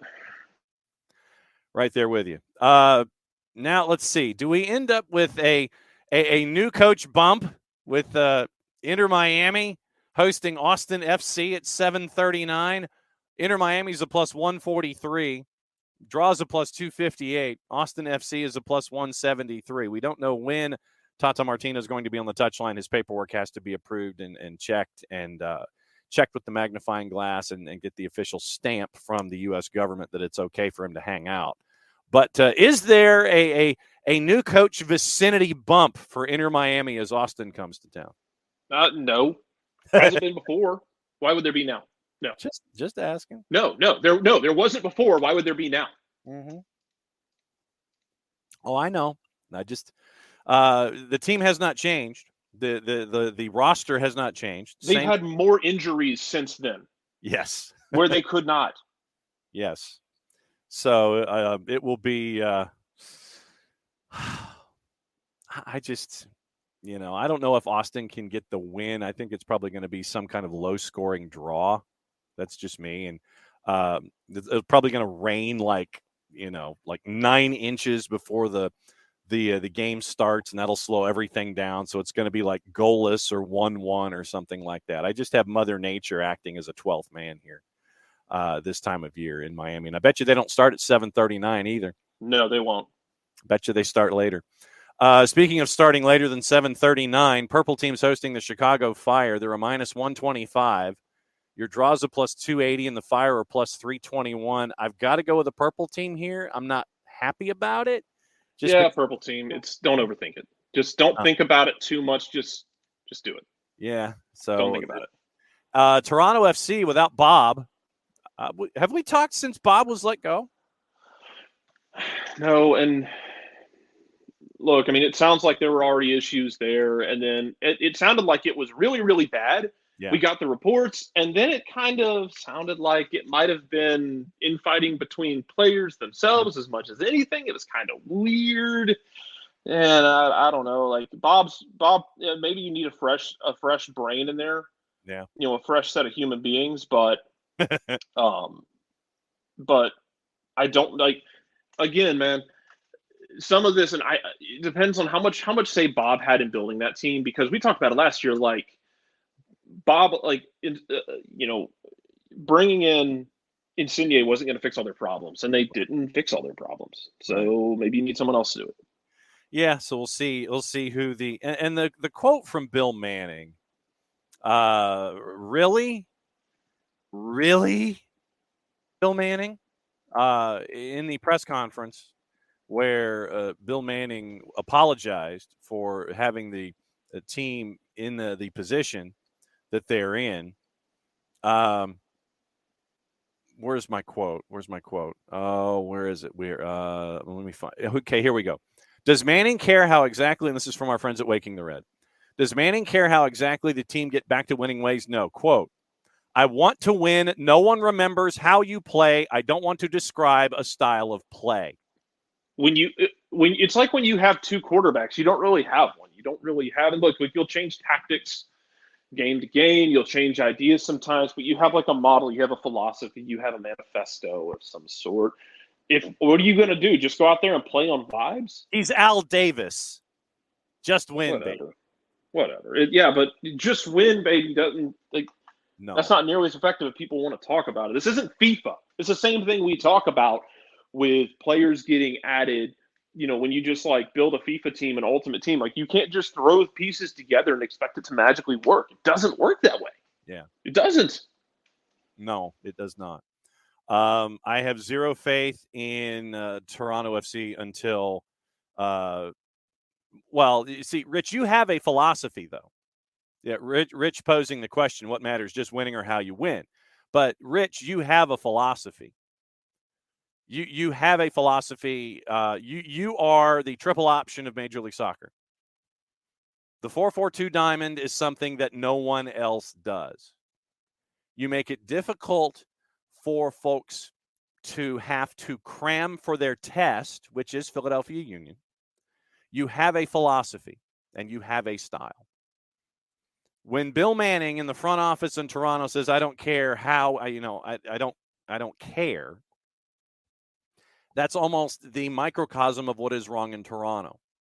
It seems to me that Bill Manning just wants to have Insigne, Bernardeschi, and everybody else who's not injured, which would be like 4 people, score 7 goals and win 7-6. If that's what he wants, fine. Say that. Just look, our defense is hideous right now. We just need to outscore the opposition. Fine, say that. Don't say what you said in the press conference. Rich, we have always mentioned on this show, I mean, the fans are one thing. We have always mentioned that we totally respect and understand what Philadelphia does. We get it. We understand it. This is your way. It is your way. It is no one else's way. We get it. We understand it. More power to you. You have a philosophy. Bill Manning apparently just wants to win.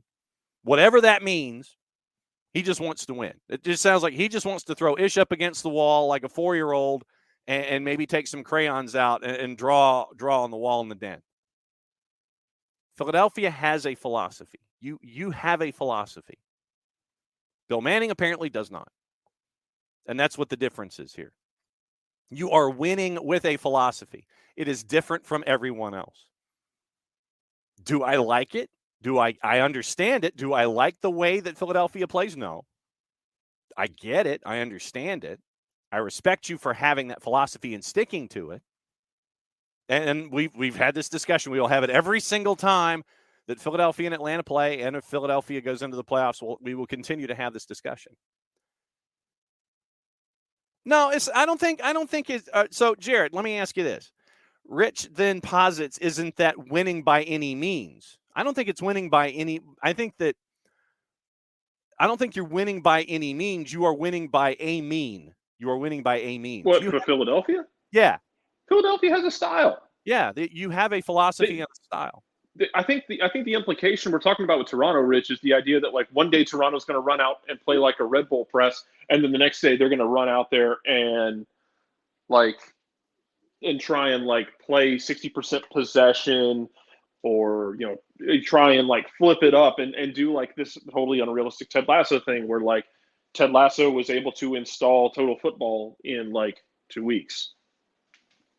Like, I think that's the argument here, is that like it's not going to be so clean cut that you just magically like start changing styles every week and start changing what you do every week. Like, yeah, Philadelphia has a style. That's a specific style that they play. Philadelphia does it a little different than others. New York does it different than Philly, and that's fine. Cincy does it different. There's nuances in it all, man. But the idea, if Toronto's just going to go vibes and decide, hey man, we're going to sit deep in this game, we're going to press hard in this game and force turnovers, we're going to play play possession and play total football in this game and go full positional play, like, I don't know, man. I think that's kind of where I read it, is like, y'all going to just try and change things, and that would be by any means necessary, by like, we don't really do anything in particular, and I'd be fascinated to see how that works out though. Yeah. Rich says he's trying to defend Toronto, get points by any means necessary, considering where you are in the table. Yeah, I get it. But you would hope that this season's a wash, and the individual that you bring in to be your next head coach will either take the toys that are there. I think there are 8 players that have contracts that end this season that you have to have decisions on and figure out what you want to do. David, Jarrett, finish your sentences. Philadelphia has a style, and styles, especially theirs, lead to fights. They do, but they're okay with that. They want to, like, Philadelphia is fine playing on that knife's edge. And like I said, I mean, I think we'll see that Sunday with Giacomakis being physical in the box. Maybe you get somebody trying to throw him to the ground. Maybe you get him getting up and throwing someone else to the ground. You could see that. Like they've had stuff in the past that really annoyed me. Because I think it was last year, like late in the game, it was the one in Philadelphia. It was like 3-1 or 4-1 or whatever. Like Atlanta had put on like Machoke Chol or somebody late. Like you're just putting the kids on, you're having them run it out, and one of the Philly players squared up and tried to basically start a fight with him and tried to goad him into a card. It was like 3 or 4-1 at that point. Yeah. And it was incredibly pointless and stupid and pathetic. Yeah. The game's over. Get everyone out of there at that point. It's the game is cooked, and you got guys out there trying to start fights with teenagers. Yeah. In just like, if it's the middle of the game, if it's 1-1, 55th minute, and you feel the game kind of getting out of control going against you, and you do that, that makes so much more sense to me. You're hyping your team up a bit. You're getting them up for the fight. You're seeing if somebody will lose control in a dangerous moment. Yeah. Getting into fights and trying to start stuff when the game is cooked was just pathetic to me. Yeah. Other times, cool. Then just get everybody out of there safe. Mm-hmm. Yeah. Stace, you did miss Jess. Jess came on at the beginning of this hour. She was on for about 35 minutes. This show will be posted in an audio form, and it will be on, Jess is going to cut up her segment, and she's going to find ways to post it on social media. So keep an eye out at Jess Talks Footy on Twitter, and you'll be able to see her segment later on her social media feeds. But yeah, she came on it about 50 minutes ago and was on for about a half an hour. But we talked about it at the beginning of what's going on. Thanks for hanging out. And you can rewatch on Twitch. Thank you, Ricky, for those of us who are not technologically inclined. So once this is over, you can also rewatch on Twitch. So rewatch on Twitch, listen on the network, and Jess will clip the video and it'll be there. So yes, but no, thanks for coming on. Thanks for hanging out this morning. Very, very, very, very cool to be able to talk about that and the Reading situation with Jess and a bunch of other things too. It's good to have Jess here on an off week. And we still didn't say who was going to win. Is it going to be a draw with Toronto on RSL? Give me RSL. Okay. 8:30, 8:39. FC Dallas hosting LAFC. Hey, okay, Rich. They're bridge fire in Atlanta. When y'all lost an overpass a couple months ago or a month ago, whenever the hell it was, y'all just copying. We did that in Atlanta like 4 or 5 years ago. I-85 inside the perimeter, just north of Brookwood Split. Downtown, yeah. Somehow some fiber optic cable caught fire underneath the bridge. And those of you who don't know, I think it was fiber cable. The cable fiber cable burns incredibly hot and compromised the structural integrity of the overpass. So 85 coming out of the northeast side into downtown, literally half of it collapsed and the other half they had to come in at night. I know. I was working in traffic at the time reporting on it, and ended up working I think 9 or 10 o'clock that night trying to diagram how people were going to get around stuff other than MARTA. And then came in the next morning at 5:30 and had to do morning rush hour on it. Yes. It was hell. And in the overnight, in the morning, our main traffic reporter and I sat there in the morning when we got there and looked at it. And they weren't saying that it was structurally unsound. We all knew it was structurally unsound. It was bad. Yeah, it was bad. So they knocked the whole damn thing down. They rebuilt it. It took longer than it took them up in Philly, if I'm not mistaken. I don't know, but I don't know. I'm not a structural engineer, nor do I work for the DOT. Mostly because I don't have to. I don't have to remind myself to inhale and exhale.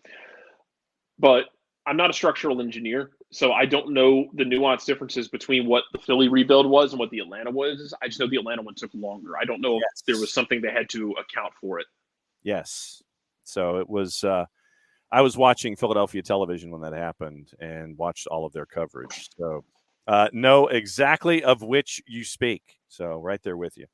Also on the board, let's see, what do we have here? FC Dallas, LAFC. Dallas at home's a plus 181. Your draw's a plus 233. LAFC's a plus 148. What say you?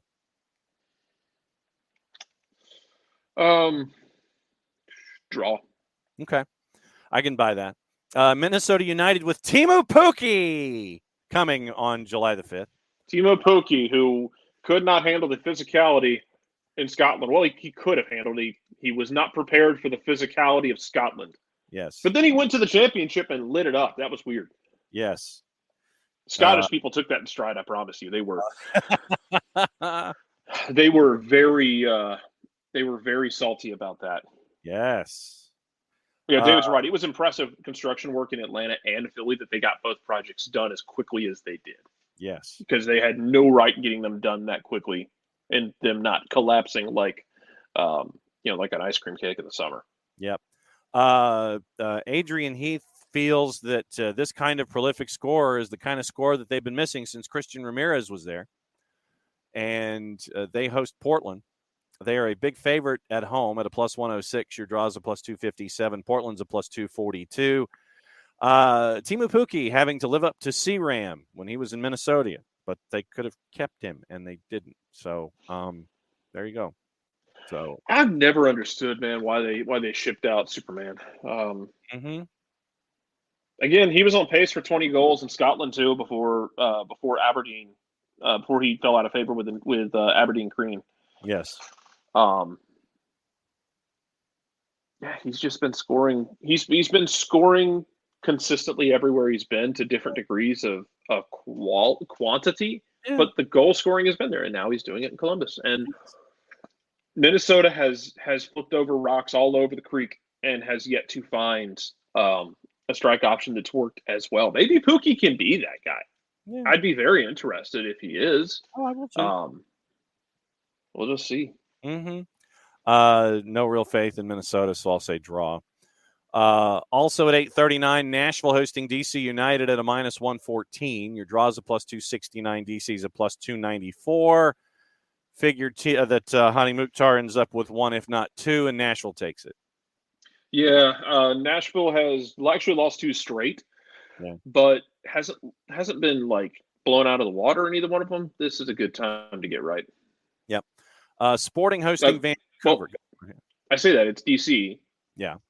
Who DC just dropped a 3-0 bomb on Cincinnati last week. So as I say that, I think Nashville figures it out. But at the same time, maybe keep a weather eye on that game. Yeah, no doubt. No question. I'll take the over in Nashville and DC. Sporting in Vancouver at 8:39. Sporting's a minus 109. Your draw is a plus 278. Vancouver's a plus 268 on the road. I think that the Nickelback jinx will take care of Vancouver, and any coach that sings with the rock group will be a loss the next time out. So I'm going to go with Sporting with the win at home. Yeah, Sporting's back to being Sporting. Which is a shame because of the players around this league who you might have looked around in the summer. I had kind of hoped that if Sporting just continued to be absolute, lukewarm dog water, you could have gotten Daniel Shalhoub, because I would have loved Daniel Shalhoub here in Atlanta on the wing. Doesn't appear that's going to happen though.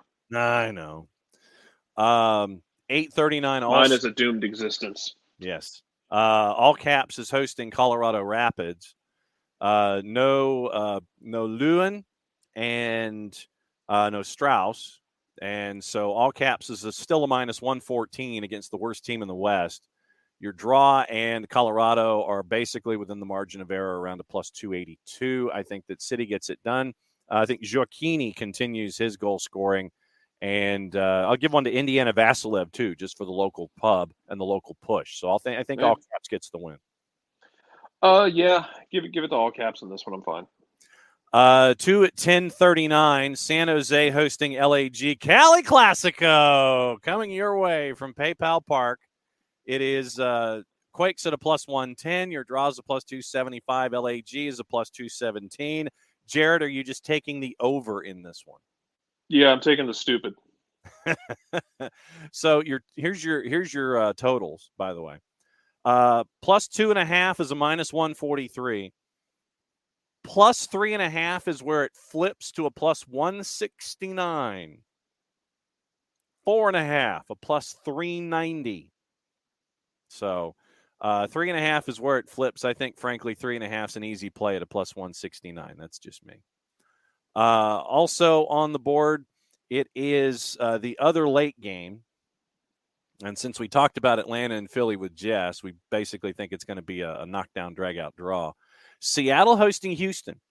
Seattle's going to be shorthanded, and they're having problems with depth, as we found out from Nico yesterday on Thursdays with Nico. But Seattle at home is a minus 120. Your draw is a plus 266.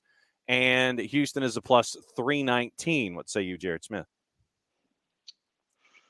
Plus 319? Yes, plus 319 for Houston. I'm tempted by that number. Okay, not a surprise. That makes a I'll lot make of that sense. decision. Yep. So he'll take Houston in the plus 319. And remember, you've got a handful of games on July 4th also. So you got 5 on July 4th, and then you've got 1 on July 5th before the weekend kicks back in. So we do have stuff in the midweek that we'll talk about on Monday, but it's going to be an interesting quick turn because July 4th gives you Inter Miami and Crew, Purple Team in Toronto, Dallas hosting DC, Colorado hosting Portland, LAG, and LAFC. And it looks like Rose Bowl is sold ass out, or it will be by the time the match is played. 80,000 for El Tráfico on July 4th at 10:30 Eastern Time. 80,000 at the Rose Bowl. Mazel tov on the rescheduling and the fun. I don't know if we're gonna. Well, we can't have a live show, Rich, on Independence Day because of the world's largest outdoor 10K, and the boss is participating in it. We probably will have taped. I know we'll have some taped content. We'll probably do an abbreviated July 4th whip around and kind of break things down there. If we do something live, it'll be in the afternoon. Don't quote me on it yet, but there won't be a live morning show on July 4th. There will be taped content across the day because of our standard Tuesday content. So, yes, 10:30 Eastern, 7:30 Pacific, El Tráfico, July 4th. Nap appropriately. Yeah, no kidding. And I'll be out of range for most of next week's stuff anyway, because I'll be in Colorado. So that's right. Trying not to get hailed on. I don't know if y'all saw the hailstorms that were unleashed in at Coors Field. They had like 18 inches of hail stacked up in the dugout. Yeah. Kelsey Wingard on her Twitter showed you the car wash and the waves of hail that were at Coors Field, which was just absolutely insane and ridiculous. And so, yeah. So it was intriguing at the very least. It is now officially official. Rodolfo Borrell has joined Austin FC as sporting director from his time at Manchester City. Team has come out with the release. And so joining after just completed the treble at Manchester City, assistant manager, joined Manchester City as global technical director in 2014, becoming an assistant for Pep in 2016, previously held leadership roles at Barca and Liverpool. So Austin FC probably opening up the piggy bank a little bit to bring in Rodolfo Borrell to be their sporting director. So very, very interesting there. Atlanta United, Philadelphia Union. Actually, let's go over the reffing assignments before we go, because we mentioned Ted Uncle being in the man in the middle for Atlanta and Philly. John Freeman, the man in the middle for Cincy and the Revs. Ismail Pekmich for Crew and Red Bulls. Philip Dujic for Inter Miami and Austin. Looks like a game that could get out of control. Corey Rockwell will be one of the ARs for that one. Victor Rivas in Montreal for Montreal and NYC. You have Nima Sagafi for Orlando and Chicago. Marcos de Oliveira for Toronto and RSL. FC Dallas, LAFC is Sergi Boyko. Malik Badawi for Sporting in Vancouver. Lucas Sapala for Minnesota, Portland. Okay, so that one won't get out of control. Guido Gonzalez Jr. for Nashville and DC. That one won't get out of control. All caps, it's Fotis Bazakis in the middle against Colorado. San Jose and LAG is Remy Tuchon. Seattle and Houston is Rosendo Mendoza. And once again, Ted Uncle, Jeremy Hansen, Justin Howard, Alexis De Silva, Kevin Stott is your VAR. And your AVAR is Craig Lowry. So Abby with the question. Will there be a red card? And if so, who? Ricky says Jose Martinez. Like we talked about with Jess, if you told me it's like Glesnes or Martinez and Yakumakis on offsetting reds, yeah, I'd buy that. Because I think you're gonna get basically trench warfare up top between those center backs and Yakumakis. He's such a bull up top. It's kind of like wrestling a moose. Yes. he is so strong and so good at posting you up. I could see someone spilling over and it getting intense, and we get a red or two in this game. I could definitely see it. Abby has Ibarra over Gigi, possibly sticking up for other players. Ibarra on the yellow is an easy right. I don't know if he'd get the red, because I feel like Ibarra's one red this year. Remember, Ibarra's red card this year is because Keaton Parks in that game in New York City? Yeah, I think it was because Keaton Parks can't kick a soccer ball with the right foot. Yeah. Remember, go back and look at that one, because for anyone who said it was dirty, he hit it with his plant foot. Yeah. Parks was trying to close it down. He was going to kick it with his right foot, and his plant foot, his left foot is the one that poked it, and then his foot was in the way where the ball would have been. Because if he hadn't poked it, they probably would have just jousted and kicked each other or kicked the ball together. Yeah. So Gigi's red wasn't even malicious. It was just Keaton Parks doesn't know how to kick a ball with the correct foot for 2 seconds of his day. He does for the rest of his time. Yeah. Keaton Parks is a very good player, and I enjoy him. That was just a hilarious situation. But I could see it boiling over. I could see Gigi being a guy who boils it over. You want a wild card? Yeah. Bring on Ozzy late in that game and see what happens. Get Ozzy to come in for mop-up duty and just kind of get into a fight. It's like you bring on the fourth liner late. It's like the game's already been decided, and so you bring on the fourth liner at the face-off, and then it's just like puck drop fight, one of those. I think that'd be pretty sweet.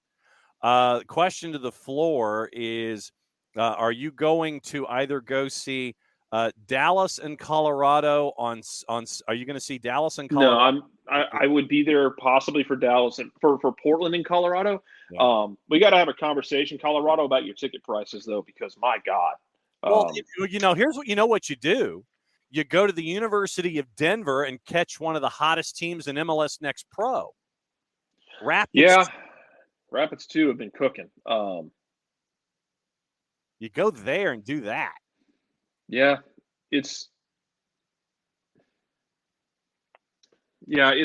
I might go to the July 4th game. That'd be it, because we actually do have plans.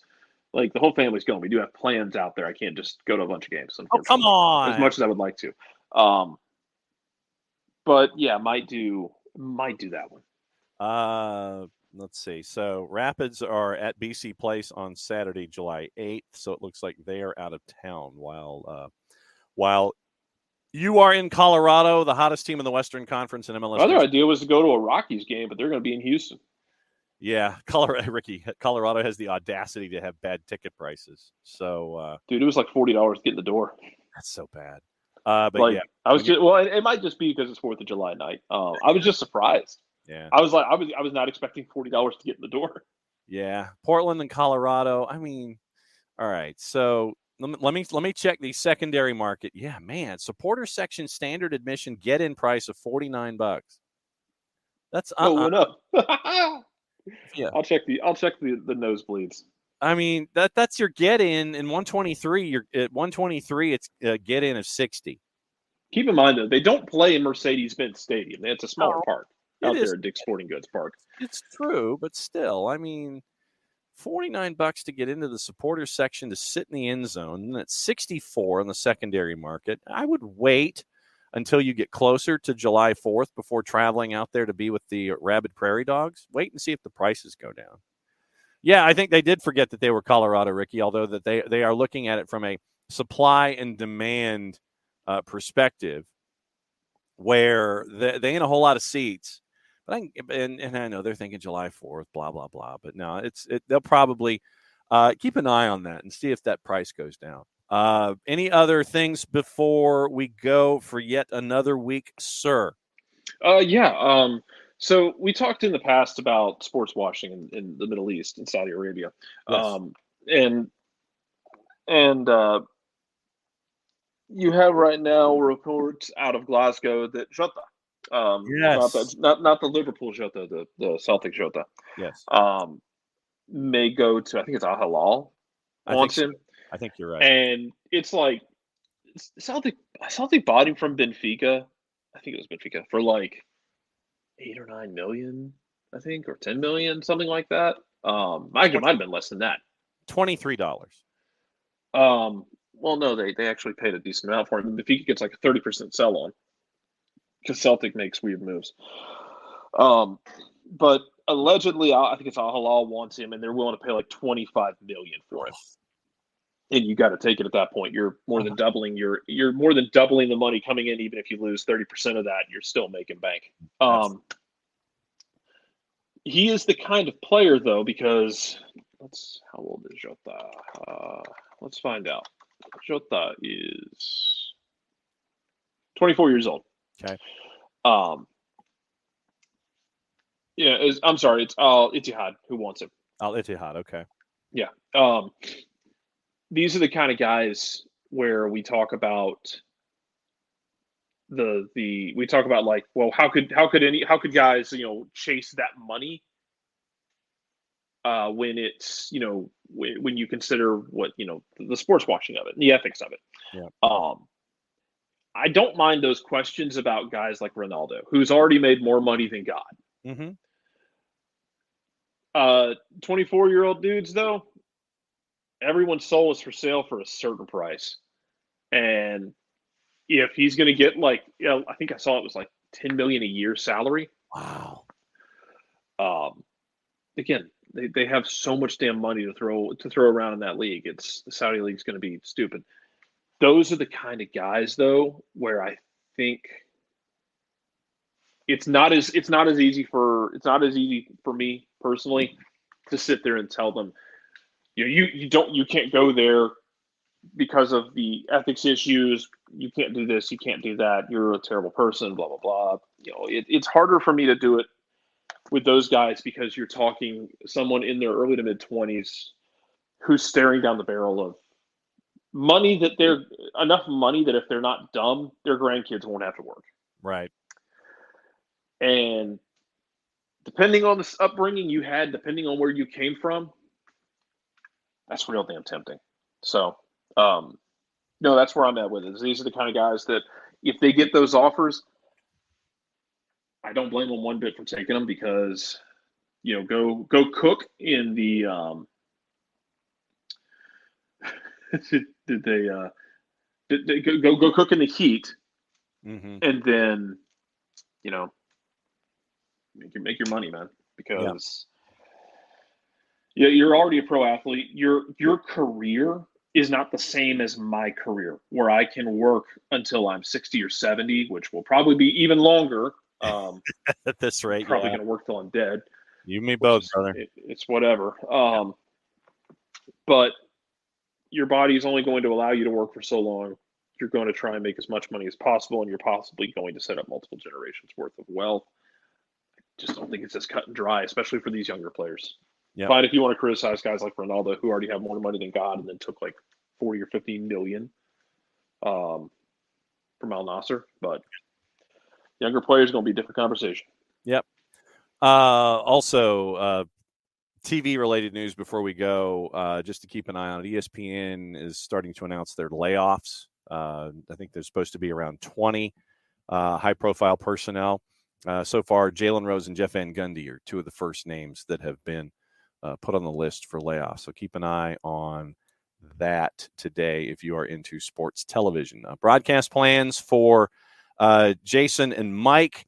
It should be, let's see if it's 4. So 3:30 pregame, 92.9 the game. Kick at 4:25. So they'll have the super hyper mega pregame show on 92.9 the game and the Odyssey app. Atlanta and Philly coming up this weekend at Mercedes-Benz. Yes, the roof will be closed because it will be 11 billion degrees outside, and you'll have the haze from the fires and all of that kind of stuff. So just everybody be safe this weekend. We'll see you in various forms at the supporters groups. Rich, it'll be good to see you as well. Just be safe getting down here, and it'll be good to see you and catch up with you here in Atlanta. That is another week of SDH. Today, thanks to Greg Garza, thanks to Jessica Charman, and thanks to Jarrett for popping back in for Weekend Whiparound. And we'll have some content coming up tomorrow. Soccer is in session, caught up with the head coach of the Chambly Bulldogs and their season that they had in Georgia high school, Carly Miles. And also we're catching up with later today, the Georgia Gatorade High School Player of the Year, Soleil Washington from Chamblee as well. And so those interviews will be posted on Saturday, and we'll have that content for you there as well. And we'll catch up with you, everybody, on the weekend. We'll be back at it again on Monday morning. Normal Monday show, maybe something Tuesday live, but it won't be in the morning because of the road race that the boss is participating in. We all have to get up early for so we can see 50,000 people do 6.2 miles very, very early. So got to take care of the boss on Tuesday. Well, maybe something taped. Obviously, we'll have some stuff on tape, but if we do something live, it'll be later in the day.